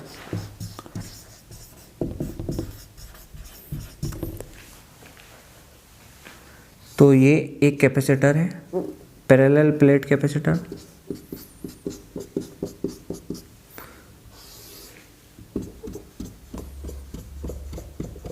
ठीक है। इनके बीच की दूरी है d, इस पर चार्ज है पॉजिटिव q, इस पर चार्ज है नेगेटिव q, इसका एरिया है a, इसका भी एरिया है a। ठीक है, अब हमने कुछ इस तरह से आधा डाइलेक्ट्रिक इंसर्ट किया t डिस्टेंस का, जिसका डाइलेक्ट्रिक कांस्टेंट है k1। ठीक है, k1 नहीं k मान लेते हैं। ठीक है, तो पहले तो हम ये देखते हैं if complete dielectric is inserted. अगर कंप्लीट डाइलेक्ट्रिक इंसर्ट करते d डिस्टेंस का तो कैपेसिटेंस होता, देखो पैरेलल प्लेट कैपेसिटर कैपेसिटेंस कितना होता था, epsilon not a upon d। ठीक है, लेकिन डाइलेक्ट्रिक को इंसर्ट करा है तो ये k टाइम्स इंक्रीज हो जाएगा, तो ये वैल्यू आती, ठीक है। लेकिन यहाँ पर हमने डाइलेक्ट्रिक को पूरा इंसर्ट ना कर कर पार्शियली किया है। जब पार्शियली किया है तो इसके लिए एक फॉर्मूला ध्यान रखो जो कि आपको रटना है, ठीक है। चलिए, वो फॉर्मूला है कुछ इस तरह से, epsilon not a upon total distance कितनी है d माइनस कितनी डिस्टेंस का इंसर्ट किया है t, फिर लगाएंगे प्लस t अपॉन k, ठीक है। तो ये है जो आपको याद होना चाहिए, ठीक है। चलिए, इसको मैं रफ कर रहा हूँ।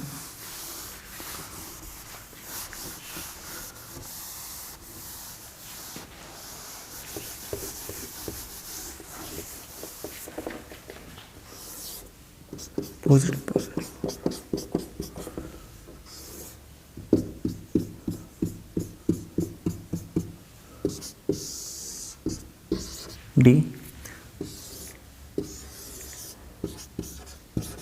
T1 K1 T2 K2। अब देखो हमने दो डाइलेक्ट्रिक को इंसर्ट किया है, एक की लेंथ है T1, डाइलेक्ट्रिक कांस्टेंट है K1, एक की लेंथ है T2, डाइलेक्ट्रिक कांस्टेंट है K2। तो इसका कैपेसिटेंस बताओ। चलिए, तो देखो इसका कैपेसिटेंस होगा epsilon not A upon D minus T1 फिर से माइनस T2, फिर लगाएंगे plus T1 upon K1 upon K1, फिर लगाएंगे प्लस T2 अपॉन K2।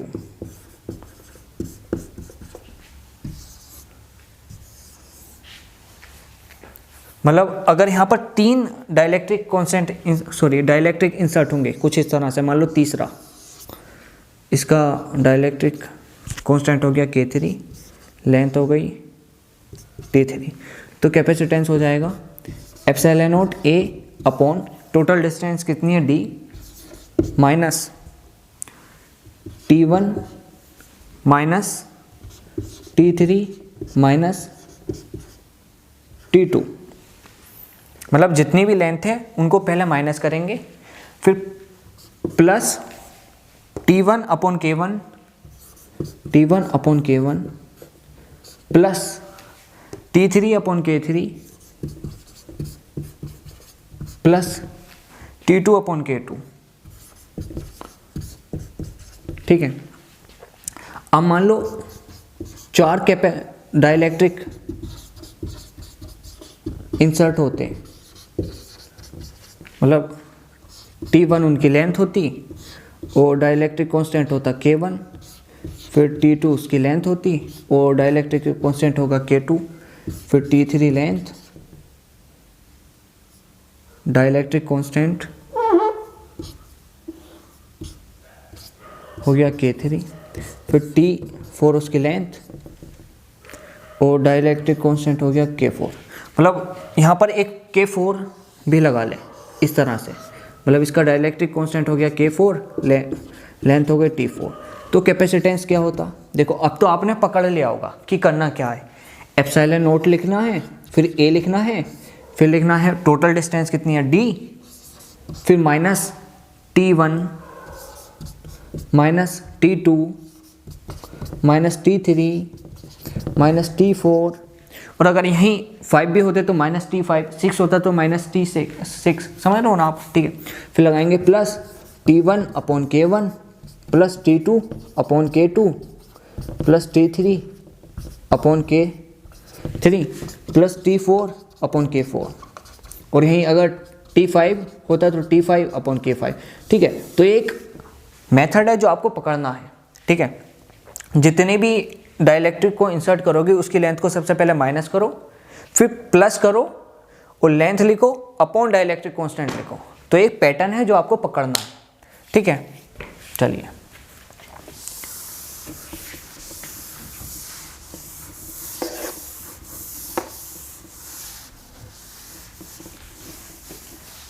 अब आप ये सीख तो गए होंगे, लेकिन मैं फिर भी एक क्वेश्चन और बना कर दूंगा जिसको आपको फॉर्मूला लिखना है, ठीक है। चलिए,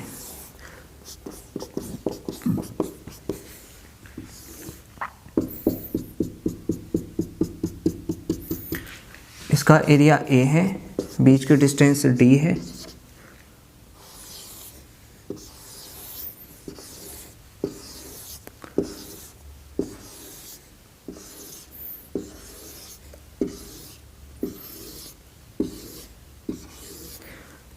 इसकी डिस्टेंस है T1, इसकी डिस्टेंस है T2, इसकी डिस्टेंस है T3, इसकी डिस्टेंस है T4, इसकी डिस्टेंस है T5, इसकी डिस्टेंस है T6। डाइलेक्ट्रिक कांस्टेंट है K1, K2, K3, K4, K5, K6। इसका कैपेसिटेंस लिखो। चलो, आपने पैटर्न लिख लिया, पकड़ लिया होगा। अब इस क्वेश्चन को करो। चलिए, सबसे पहले लिखेंगे एप्सिलॉन नॉट, फिर एरिया ऑफ द प्लेट लिखेंगे A अपॉन टोटल डिस्टेंस कितनी है D, फिर minus T1 minus T2 minus T3 minus T4 minus T5 minus T6, फिर plus T1 upon K1 plus T2 upon K2 plus T3 upon K3 plus T4 upon K4 plus T5 upon K5 plus T6 upon K6। ठीक है, तो आपने pattern पकड़ लिया। अब आप कैसा भी क्वेश्चन कर सकते हो पार्शियल डाइलेक्ट्रिक इंसर्शन का। ठीक है, चलिए,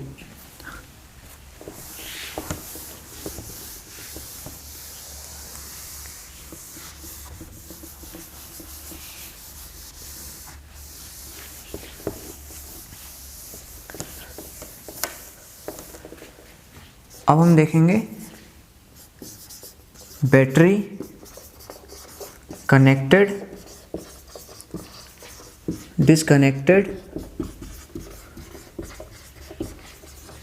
एंड डाइलेक्ट्रिक इंसर्टिंग।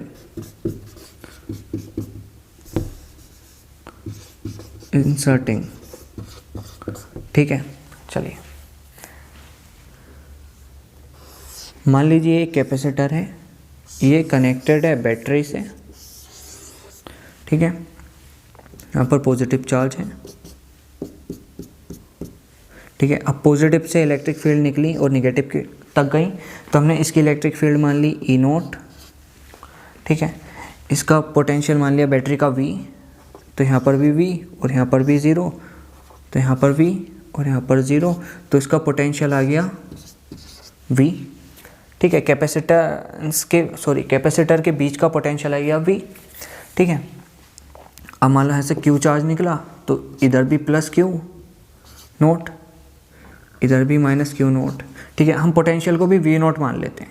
ठीक है, चलिए, तो चार्ज को मान लिया Q नोट, इलेक्ट्रिक फील्ड को मान लिया E नोट, पोटेंशियल को मान लिया V नोट, और हम इसकी कैपेसिटेंस को भी मान लेते हैं C नोट। ठीक है, चलिए, अब हमने क्या करा, हमने किया ये कि केस 1 देखेंगे, किया कुछ नहीं, केस 1 देखेंगे हम। ठीक है, केस 1 में क्या लेंगे ना, battery remove and dielectric inserted. चलिए, तो हम क्या करेंगे ना, बैटरी को रिमूव करेंगे। तो जैसे ही हम बैटरी को रिमूव करेंगे,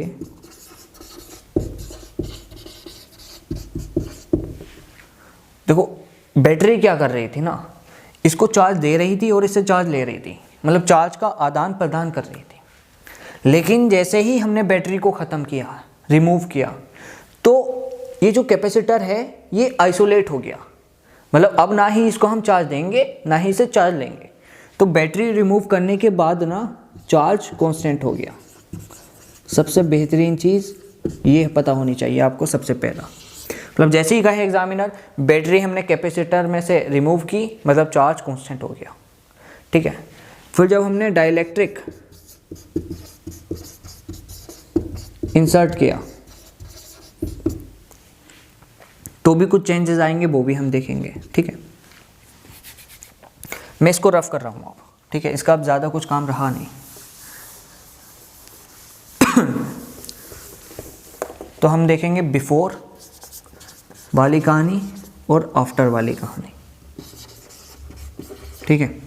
चलिए अब देखो, मतलब before battery remove and dielectric inserted और after battery remove and dielectric inserted. तो पहले को चार्ज हमने माना था Q नोट, पहला पोटेंशियल हमने माना था V नोट, पहला कैपेसिटेंस हमने माना था C नोट, इलेक्ट्रिक फील्ड मानी थी E नोट, ठीक है। चलिए तो देखो, पहले हमने चार्ज माना था Q नोट, तो वो बात को भी Q नोट ही रहा, क्योंकि हम पढ़ चुके हैं जैसे ही बैटरी को रिमूव करेंगे चार्ज कांस्टेंट हो जाएगा।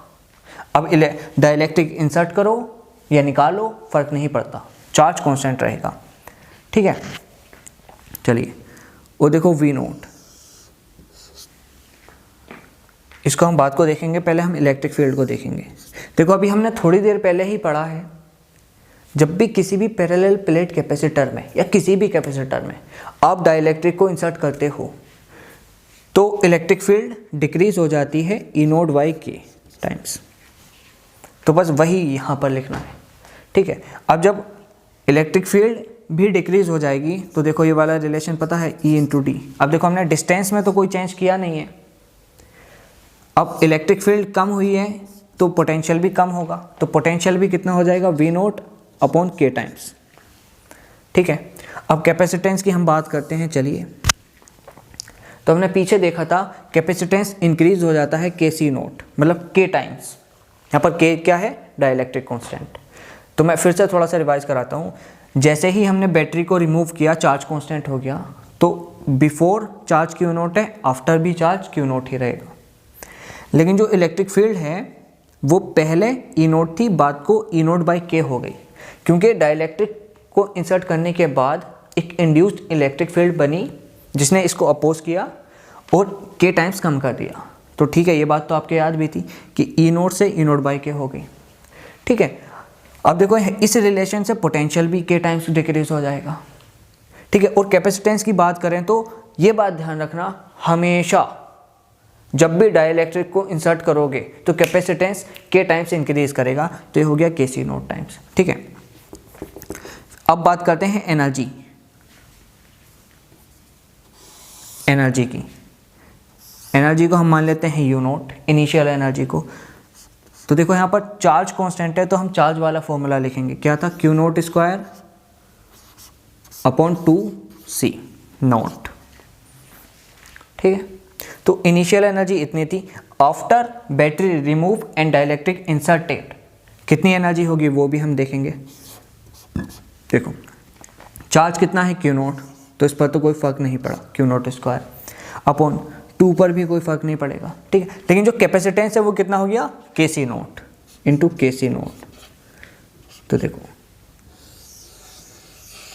ये तो U नोट है अपॉन K, तो एनर्जी K टाइम्स डिक्रीज हो गई। जैसे ही आपने बैटरी को रिमूव किया और डाइलेक्ट्रिक को इंसर्ट किया तो एनर्जी K टाइम्स डिक्रीज हो गई, ये भी आपको पता होना चाहिए, ठीक है। अब हम बात करते हैं फोर्स का। चलिए देखो, फोर्स बिफोर और ये आफ्टर, ठीक है। तो फोर्स का फॉर्मूला आपने पढ़ा है, कितना होता है, Q square upon 2 epsilon not A। यहाँ पर नोट लगा देते हैं, ठीक है। पहले चार्ज Q नोट था 2 एप्सिलॉन नॉट A, फिर after battery remove and dielectric inserted तो फोर्स कितना हो जाएगा देखते हैं। देखो चार्ज, क्या चार्ज पर कोई फर्क पड़ा है, नहीं। चार्ज तो पहले भी Q नोट था, बाद को भी Q नोट है, तो ये हो जाएगा Q नोट स्क्वायर अपॉन 2 पर भी कोई फर्क नहीं पड़ा, एप्सिलॉन भी एक कांस्टेंट है नोट, एरिया को भी हमने चेंज नहीं किया, मतलब force remains same in this case. फिर से मैं एक रिवाइज कराता हूँ आपका। हमें पढ़ना है battery connected, disconnected and dielectric inserting. Case 1 लेना है जब हम बैटरी को रिमूव करेंगे कैपेसिटर में से और डाइलेक्ट्रिक को इंसर्ट करेंगे। जैसे ही हम बैटरी को रिमूव करेंगे आपके दिमाग में खट से आना चाहिए, मतलब चार्ज कांस्टेंट हो जाएगा, ठीक है। अब जब चार्ज कॉन्सेंट हो जाएगा तो हम डाइलेक्ट्रिक को उसको इंसर्ट करेंगे। जैसे ही बैटरी को हटाया उसके बाद हम डाइलेक्ट्रिक को इंसर्ट करेंगे, ठीक है। चलिए अब देखो, बैटरी में कैपेसिटर में डाइलेक्ट्रिक, मतलब जब भी आप किसी कैपेसिटर में डाइलेक्ट्रिक को इंसर्ट करते हो तो इलेक्ट्रिक फील्ड के टाइम्स डिक्रीज हो जाती है, ये आपको पता था पिछले टॉपिक से, ठीक है। और पोटेंशियल का और इलेक्ट्रिक फील्ड का रिलेशन डायरेक्टली प्रोपोर्शनल का है, तो पोटेंशियल भी के टाइम्स डिक्रीज हो जाएगा, ठीक है। अब रही बात कैपेसिटेंस की, तो हमेशा एक बात ध्यान रखना, जब भी आप किसी भी कैपेसिटर में डाइलेक्ट्रिक को इंसर्ट करोगे तो कैपेसिटेंस के टाइम्स इंक्रीज हो जाएगा, ठीक है। और रही बात एनर्जी का, तो एनर्जी का आपको फॉर्मूला पता है, Q note square upon 2C0, तो यहाँ से आप निकाल लोगे कि एनर्जी भी के टाइम्स डिक्रीज हो जाएगी। अब रही बात फोर्स की, तो फोर्स का भी आपको फॉर्मूला पता है, Q स्क्वायर अपॉन 2ε0A, तो यहाँ से आपको पता चल जाएगा कि फोर्स रिमेन्स सेम, ठीक है। तो ये टॉपिक उम्मीद है आपको समझ में आया होगा, और बहुत आसान है यार, समझ में ही क्यों नहीं आए, ठीक है। चलिए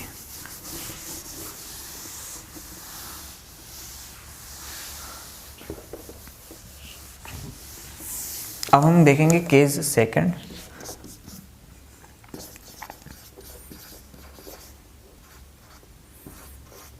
केस सेकंड में क्या है ना, battery is connected and dielectric is inserted. चलिए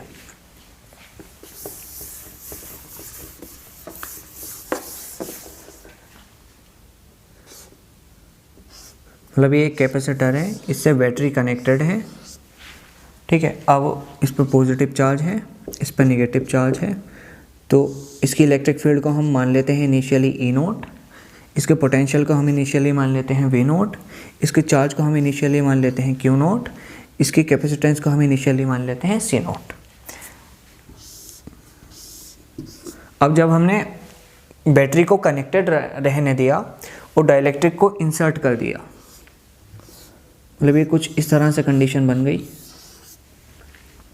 पॉजिटिव पॉजिटिव पॉजिटिव, हमने बैटरी को तो कनेक्टेड रहने दिया और यहाँ पर डाइलेक्ट्रिक को इंसर्ट कर दिया कुछ इस तरह से, ठीक है। तो क्या चेंजेस देखने को मिलेंगे वो हमें देखना है, ठीक है। तो देखो, जब हमने बैटरी को कनेक्टेड रखा था और डाइलेक्ट्रिक को इंसर्ट नहीं किया था, तो चार्ज लिया था, पोटेंशियल लिया था V0, इलेक्ट्रिक फील्ड ली थी E0, चार्ज लिया था Q0, कैपेसिटेंस लिया था C0, ठीक है। और अब जब हमने डाइलेक्ट्रिक को इंसर्ट कर दिया तो हम मान रहे हैं पोटेंशियल हो गया मान नहीं रहे हैं, हम डायरेक्टली देखेंगे, ठीक है। चलिए अब एक बात ध्यान रखिए, नहीं एक बात बताइए आप कि बैटरी का काम क्या होता है। बैटरी का काम होता है पोटेंशियल को मेंटेन करना, मतलब इधर बैटरी लगी हुई थी तो यहाँ पर इसका पोटेंशियल था V0, लेकिन जब हमने डाइलेक्ट्रिक को इंसर्ट किया तो भी बैटरी लगी हुई थी, तो यहाँ पर भी इसका पोटेंशियल होना चाहिए V0, क्योंकि बैटरी का काम ही यही है कि वो पोटेंशियल को कांस्टेंट रखे या फिर ये कहें मेंटेन रखे। तो पोटेंशियल में तो कोई चेंज नहीं आएगा, आफ्टर इंसर्टिंग डाइलेक्ट्रिक पोटेंशियल भी रहेगा V0, ठीक है। अब यहाँ पर इलेक्ट्रिक फील्ड भी E0 रहेगी, क्यों? क्योंकि पोटेंशियल का और इलेक्ट्रिक फील्ड का डायरेक्टली प्रोपोर्शनल रिलेशन है, तो यहाँ से, ठीक है। और यहाँ पर चार्ज, हाँ चार्ज बदलेगा बिल्कुल, लेकिन कितना बदलेगा वो हम अभी देखेंगे, ठीक है। अब यहाँ पर कैपेसिटेंस देखते हैं। देखो मैंने एक बात कह दिया था आपसे, जब भी डाइलेक्ट्रिक को किसी भी कैपेसिटर में इंसर्ट करोगे तो कैपेसिटेंस के टाइम्स इंक्रीज होगा, तो यहाँ पर ये हो जाएगा के सी नोट। ठीक है, अब देख लेते हैं बात चार्ज की, चार्ज कितना होगा। ठीक है, तो हम फिलहाल चार्ज को मान लेते हैं कि ये Q हो गया। अब ये Q कितना होगा ये देखते हैं इस फॉर्मूले से। देखो क्या चार्ज का यही फॉर्मूला है ना,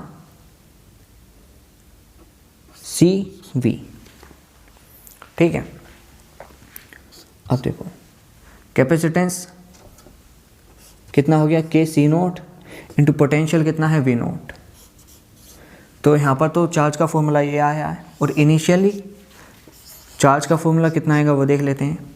कैपेसिटेंस कितना है C नोट, पोटेंशियल कितना है V नोट। ठीक है, तो ये इतना आया है। अब देखो C naught V note, C naught V note, तो ये इनिशियल चार्ज हो गया Q नोट। तो फाइनल जो चार्ज आएगा वो आएगा के Q नोट। मतलब battery is connected and dielectric is inserted के केस में चार्ज के टाइम्स इंक्रीज हो जाता है। ठीक है, चलिए तो मैं फिर से थोड़ा सा रिवाइज करा देता हूँ। जब भी बैटरी कनेक्टेड रहेगी और डाइलेक्ट्रिक इंसर्ट होगा तो पोटेंशियल सेम रहेगा, इलेक्ट्रिक फील्ड सेम रहेगा, चार्ज के टाइम्स इंक्रीज कर जाएगा, कैपेसिटेंस भी के टाइम्स इंक्रीज कर जाएगा। ठीक है, अब एनर्जी वो देख लेते हैं हम। मान लो एनर्जी थी U नोट, इसकी वैल्यू कितनी होगी। देखो वहाँ पर हमने एनर्जी को फील किया था इस वाले फॉर्मूले से Q²/2C, लेकिन यहाँ पर नहीं करेंगे क्योंकि वहाँ पर तो चार्ज कांस्टेंट था, यहाँ पर पोटेंशियल कांस्टेंट है। तो हम इस वाले फॉर्मूले से चेक करेंगे, half C naught V note का स्क्वायर।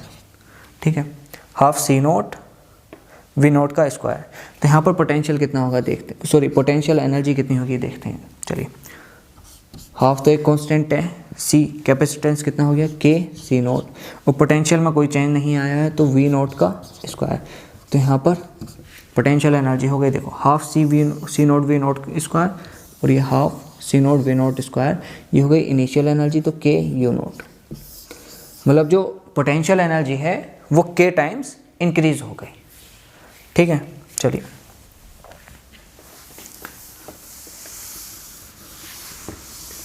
अब मैं केस 1 को और केस 2 को पूरी तरह से नट शेल में बता देता हूँ कि क्या है और क्या करना है। ठीक है, चलिए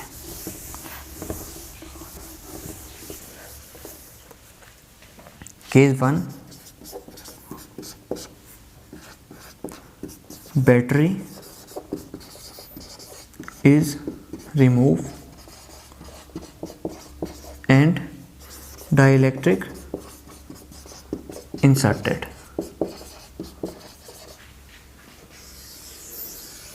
और case 2, battery is connected and dielectric is inserted। चलिए अब देखो ये कंडीशन है बिफोर की, ये कंडीशन है आफ्टर की। ठीक है, यहाँ पर charge Q note, E note, V note, charge को हमने माना था Q नोट, इलेक्ट्रिक फील्ड को E नोट, पोटेंशियल को V नोट, कैपेसिटेंस को C नोट, एनर्जी को U नोट और फोर्स को F नोट। ठीक है, तो आफ्टर हो जाएगा एक Q नोट, आफ्टर ये हो जाएगा E नोट बाई के, आफ्टर ये हो जाएगा V नोट बाई के, आफ्टर ये हो जाएगा के C नोट, आफ्टर ये हो जाएगा U नोट, एक मिनट Q नोट इसको, हाँ U नोट बाई के, आफ्टर ये हो जाएगा F नोट। तो यहाँ पर दो चीज़ें सेम रह रही हैं, एक तो चार्ज और एक फोर्स। ठीक है, और तीन चीज़ें घट रही हैं, इलेक्ट्रिक फील्ड, पोटेंशियल और एनर्जी, ये डिक्रीज हो रही हैं, और यहाँ पर सिर्फ कैपेसिटेंस है जो इंक्रीज हो रहा है। ठीक है, अब इस वाले केस में देखते हैं बिफोर और आफ्टर। चलिए चार्ज को मानना था Q नोट, इलेक्ट्रिक फील्ड को E नोट, पोटेंशियल को V नोट, कैपेसिटेंस को C नोट, एनर्जी को U नोट।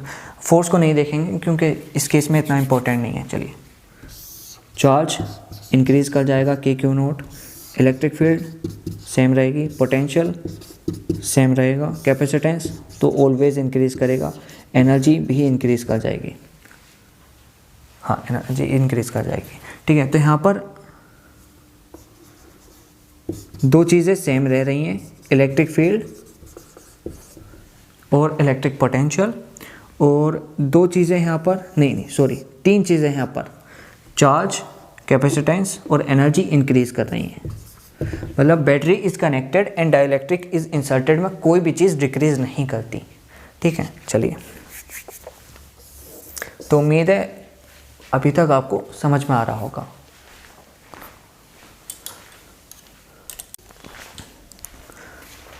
अब हम एक नया टॉपिक चालू करेंगे जिसका नाम है कैपेसिटिव एंड रेजिस्टिव सर्किट। चलिए,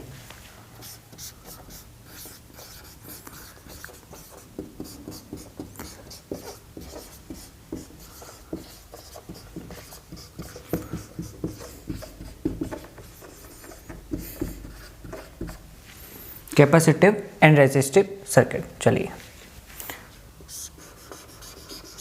ये रेजिस्टेंस R हो गया, ये कैपेसिटेंस C हो गया,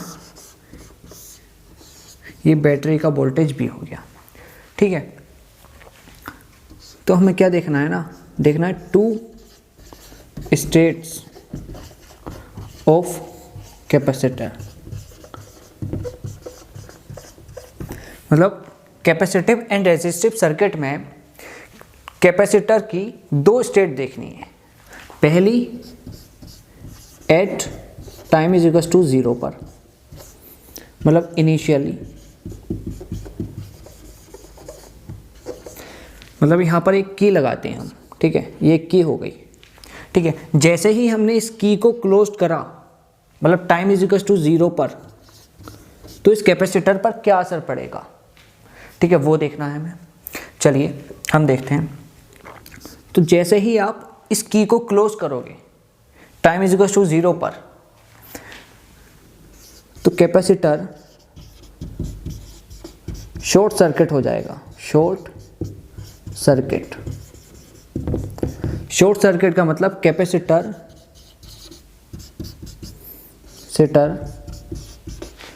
is replaced by a simple wire. मतलब कुछ इस तरह से।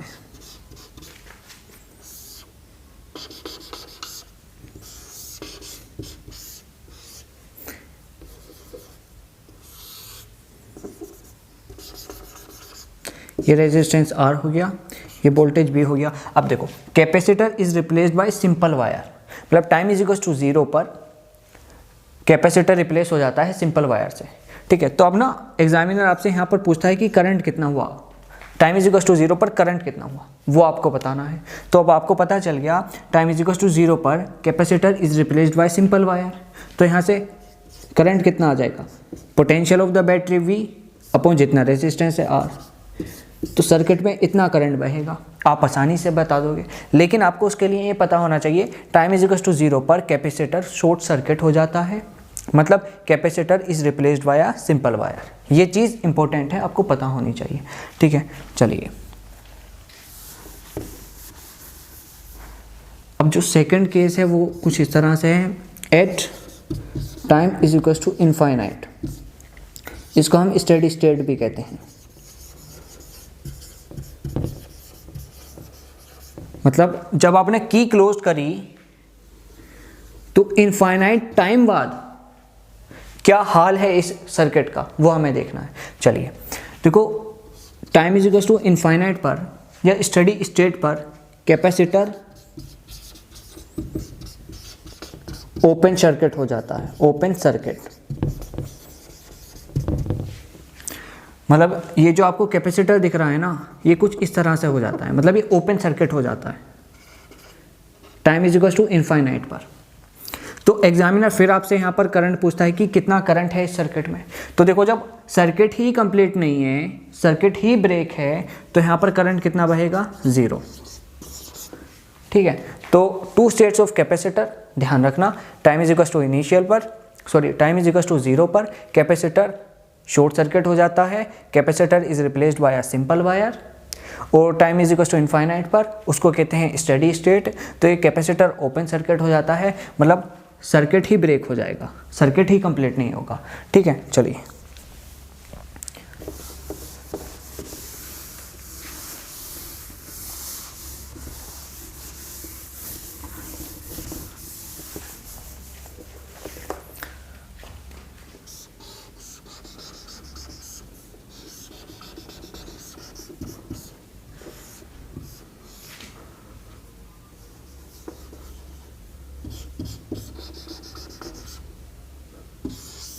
अब ये कुछ मैंने कैपेसिटिव और रेसिस्टिव सर्किट बनाया है। मान low potential of the battery V है, यहाँ पर रेजिस्टेंस R1 है, यहाँ पर रेजिस्टेंस R2 है, यहाँ पर कैपेसिटेंस C है। ठीक है, तो क्वेश्चन में आपसे पूछा जाएगा कि find current I1 and current I2। मान लीजिए यहाँ पर करंट I1 जा रहा है, यहाँ पर करंट I2 जा रहा है। ठीक है, तो एग्जामिनर पूछेगा आपसे I1 और I2 करंट की वैल्यू बताइए। पहला, जब at time is equals to 0 पर, मतलब यहाँ पर मान लीजिए एक की है, तो जब हमने उसको इनिशियली की को क्लोज करा, मतलब टाइम इज इक्वल्स टू 0 पर I1 की वैल्यू कितनी है और I2 की वैल्यू कितनी है। और सेकंड केस वो ये भी पूछ सकता है at time is equals to infinite पर, मतलब जब की को क्लोज हुआ हुए बहुत ज़्यादा टाइम हो गया है, तो I1 की और I2 की वैल्यू बताइए। चलिए हम सॉल्व करते हैं। तो देखो हमने पढ़ा था पीछे, जब टाइम इज इक्वल्स टू 0 पर कैपेसिटर शॉर्ट सर्किट हो जाता है, मतलब capacitor is replaced by a simple wire. तो हम अगर सर्किट को रीड्रॉ करेंगे तो कुछ इस तरह से होगा। मतलब देखो यहाँ का कैपेसिटर हमने सिंपल वायर से रिप्लेस कर दिया, यहाँ का पोटेंशियल था V, यहाँ का रेजिस्टेंस था R1, यहाँ का रेजिस्टेंस था R2, यहाँ से करंट की वैल्यू बतानी थी I1, यहाँ पर I2। ठीक है, चलिए अब देखो यहाँ का पोटेंशियल V है तो यहाँ का 0 होगा। अब यहाँ का पोटेंशियल V है तो यहाँ का भी V होगा, यहाँ का भी V, यहाँ का भी V, और यहाँ का भी V, और यहाँ का भी V। यहाँ का पोटेंशियल 0 है तो यहाँ का भी 0 होगा, यहाँ का भी, यहाँ का भी, और ये भी, और ये भी। ठीक है, तो अब हम I1 आराम से निकाल सकते हैं। I1 की वैल्यू कितनी हो जाएगी, I1 is equal to potential difference कितना है V अपॉन कितना रेजिस्टेंस है R1। ठीक है, और I2 की वैल्यू भी हम आराम से निकाल सकते हैं। पोटेंशियल डिफरेंस कितना है V अपॉन रेजिस्टेंस कितना है R2। ठीक है, तो क्वेश्चन बहुत आसान है, बस इतना पता होना चाहिए। कैपेसिटिव एंड रेजिस्टिव सर्किट में टाइम इज इक्वल्स टू 0 पर कैपेसिटर शॉर्ट सर्किट हो जाता है। ठीक है, अब at time is equals to infinite पर बात करते हैं। तो हमने पढ़ा था कैपेसिटर ओपन सर्किट हो जाता है। ओपन सर्किट का मतलब कैपेसिटर यहाँ से ओपन हो जाएगा। ठीक है, तो अब इसी में हम इसको सोल्व कर लेते हैं। चलिए अब देखो यहाँ पर पोटेंशियल डिफरेंस था V और यहाँ पर भी पोटेंशियल डिफरेंस था V, ये हमने यहाँ पर निकाल लिया था। ठीक है, अब time is equals to infinite पर पूछा है हमसे करंट। तो देखो इस वाले करंट में, मतलब इस वाले वायर में तो करंट 0 हो जाएगा क्योंकि ओपन सर्किट है। अब सर्किट ही कंप्लीट नहीं है तो करंट तो बहेगा ही नहीं। ठीक है, अब रही बात ऊपर वाले की, तो ऊपर वाले में करंट कितना हो जाएगा, जितना पोटेंशियल डिफरेंस है अपॉन जितना रेजिस्टेंस है। ठीक है, उम्मीद है आपको ये क्वेश्चन समझ में आया होगा, सर के ऊपर से नहीं गया होगा। ठीक है, चलिए अब हम आगे बढ़ते हैं।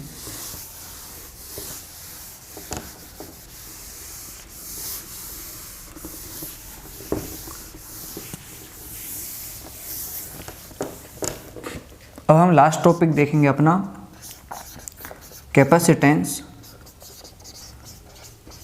Of some famous bodies. चलिए पहला स्फेरिकल कैपेसिटर,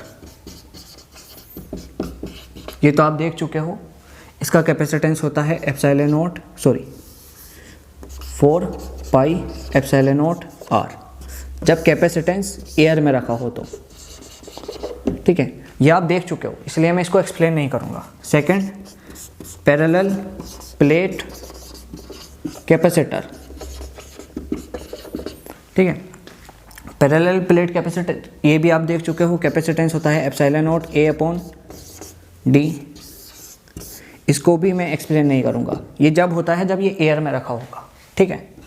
तो ये दोनों तो आप स्टडी कर चुके हो, ठीक है। अब बात आती है थर्ड वाले पर, चलिए, कॉन्सेंट्रिक स्फेयर्स। इसकी बात आती है कि जब कॉन्सेंट्रिक स्फेयर्स होंगे तो कितना कैपेसिटेंस होगा। तो ठीक है, देखो ये कुछ इस तरह से कॉन्सेंट्रिक स्फेयर होते हैं, ठीक है। अब मान लेते हैं इसका सेंटर ये होगा O, तो इस वाले की रेडियस मान लेते हैं A, और इस वाले की रेडियस मान लेते हैं V, और इस वाले स्फेयर को नाम दे देते हैं A, और इस वाले को नाम दे देते हैं B। अब A वाले पे मान लेते हैं कुछ चार्ज होगा Q1 और कुछ चार्ज होगा B वाले पे Q2, हम मान लेते हैं, ठीक है। हमें इतना डीप में नहीं जाना कि Q1 पॉजिटिव होगा Q2 नेगेटिव होगा, नहीं, बस इतना मान ले कुछ चार्ज होगा, ठीक है। और हम क्या करेंगे, आउटर वाले को अर्थ कर देंगे, मतलब अर्थिंग कर देंगे, ठीक है। अब अर्थिंग करेंगे तो यहाँ का पोटेंशियल हो जाएगा 0 वोल्ट। तो यहाँ का कैपेसिटेंस बताना है कितना होगा। एग्जामिनर ये वाला सिनेरियो दे देगा और आपसे पूछेगा इसका कैपेसिटेंस कितना होगा। चलिए, तो देखो इसका जो कैपेसिटेंस होगा ना वो होगा 4 pi epsilon naught A small radius B big radius upon B minus A. इसको आप याद कर लेना, ठीक है। और एग्जामिनर एक चीज़ और कर सकता है, वो ये कि इस वाले केस में तो उसने आउटर स्फेयर को अर्थिंग किया था, अब अगले केस में क्या करेगा ना, वो इनर वाले स्फेयर को अर्थिंग कर देगा। तो जब इनर वाले स्फेयर को अर्थिंग करेगा तो इसका कैपेसिटेंस होगा 4 pi epsilon naught B square upon B minus A. ध्यान रखना, ठीक है। देखो ये तो आपसे आता ही था पहले से, ये भी आता था। अब इन दोनों को याद रख कर लेना कि कॉन्सेंट्रिक स्फेयर होंगे, अगर आउटर वाला अर्थ होंगे तो कैपेसिटेंस हो जाएगा 4 pi epsilon naught A B upon B minus A, और इनर वाला अर्थिंग है तो कैपेसिटेंस हो जाएगा 4 pi epsilon naught B square upon B minus A, ठीक है। अब एक फोर्थ और रह गया है, फोर्थ क्या है, सिलेंडर। चलिए, सिलेंडर ही क्या, कॉन्सेंट्रिक सिलेंडर, कॉन्सेंट्रिक सिलेंडर, ठीक है। चलिए, ये कुछ इस तरह से सिलेंडर होगा। अच्छा नहीं बना यार,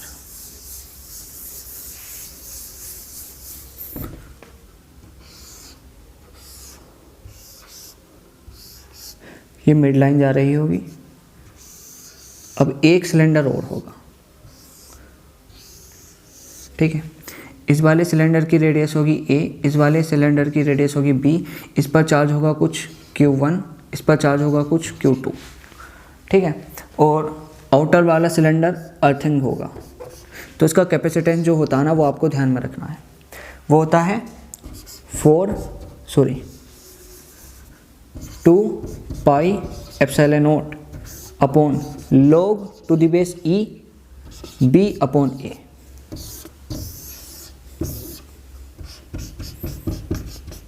तो इसको भी आपको ध्यान में रखना है, 2 pi epsilon naught upon log to the base E B अपॉन A, ठीक है। अब एप्सिलॉन नॉट आई है तो आपको पता होगा कि ये सिलेंडर एयर में रखा है, यहाँ पर भी एप्सिलॉन नॉट है तो ये स्फीयर भी एयर में रखा है, यहाँ पर भी एप्सिलॉन नॉट है तो इसका भी जो मीडियम है वो एयर है।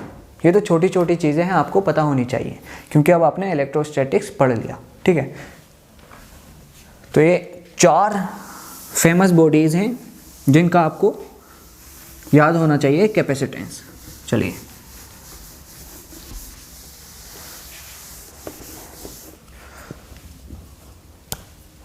अब एक बॉडी का और रह गया है जिसको आपको रट लेना है, मैं उसकी ट्रिक बताऊंगा, ठीक है। वो है क्यूब, 5th क्यूब। चलिए, पहले हम क्यूब बनाते हैं।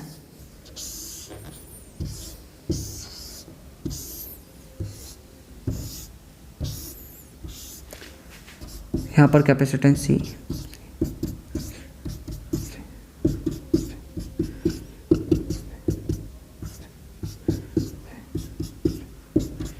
ठीक है। तो हर एक साइड पर कैपेसिटेंस सी है, ठीक है। इस पॉइंट को मान लेंगे 1, इस पॉइंट को मान लेंगे 2, इस पॉइंट को मान लेंगे 3, इस पॉइंट को मान लेंगे 4, ठीक है। अब देखो जो 1 और 2, कोई अगर 1 और 2 के बीच में कैपेसिटेंस पूछेगा तो मतलब वो बिटवीन द एज कैपेसिटेंस पूछना चाह रहा है, ठीक है। अब कोई 1 और 3 के बीच में कैपेसिटेंस पूछेगा तो वो फेस डायगोनल के बारे में पूछना चाह रहा है। अगर कोई 1 और 4 के बारे में 1 और 4 के बीच में कैपेसिटेंस पूछेगा तो वो बॉडी डायगोनल के बीच में कैपेसिटेंस पूछना चाह रहा है, ठीक है। चलिए, तो इसकी ना हमने एक ट्रिक बनाई है। वो ट्रिक क्या कहती है, पहले लिखो EFB, EFB। इसको आप ऐसे भी याद कर सकते हो, essential for boys, essential for boys, ठीक है। तो E से हो गया एज, F से हो गया फेस, B से हो गया बॉडी डायगोनल, ठीक है। अब यहाँ पर लिखो 12C, 12C, 12C, ठीक है, अपॉन अपॉन अपॉन। यहाँ पर लिखो 7, यहाँ पर लिखो 9, यहाँ पर लिखो 10। ये आपके आंसर आ गए। मतलब अगर कोई क्यूब के एज के बीच में इक्विवेलेंट कैपेसिटेंस पूछेगा तो वो आ गया आंसर 12C/7। वहीं फेस डायगोनल के बीच में पूछेगा तो 12C/9। वहीं बॉडी डायगोनल के बीच में पूछेगा तो आ गया 12C/10। तो ये जो कैपेसिटर एंड कैपेसिटेंस चैप्टर होता है कंप्लीट, इसमें काफ़ी मेहनत लगी, लगभग 5 या 6 दिन लगे इस वन शॉट को बनाने में, ठीक है। तो उम्मीद है आपको पसंद आया होगा। अगर कुछ कमियां हैं आपको जो दिखी हैं तो आप प्लीज़ कमेंट कीजिए। Thank you.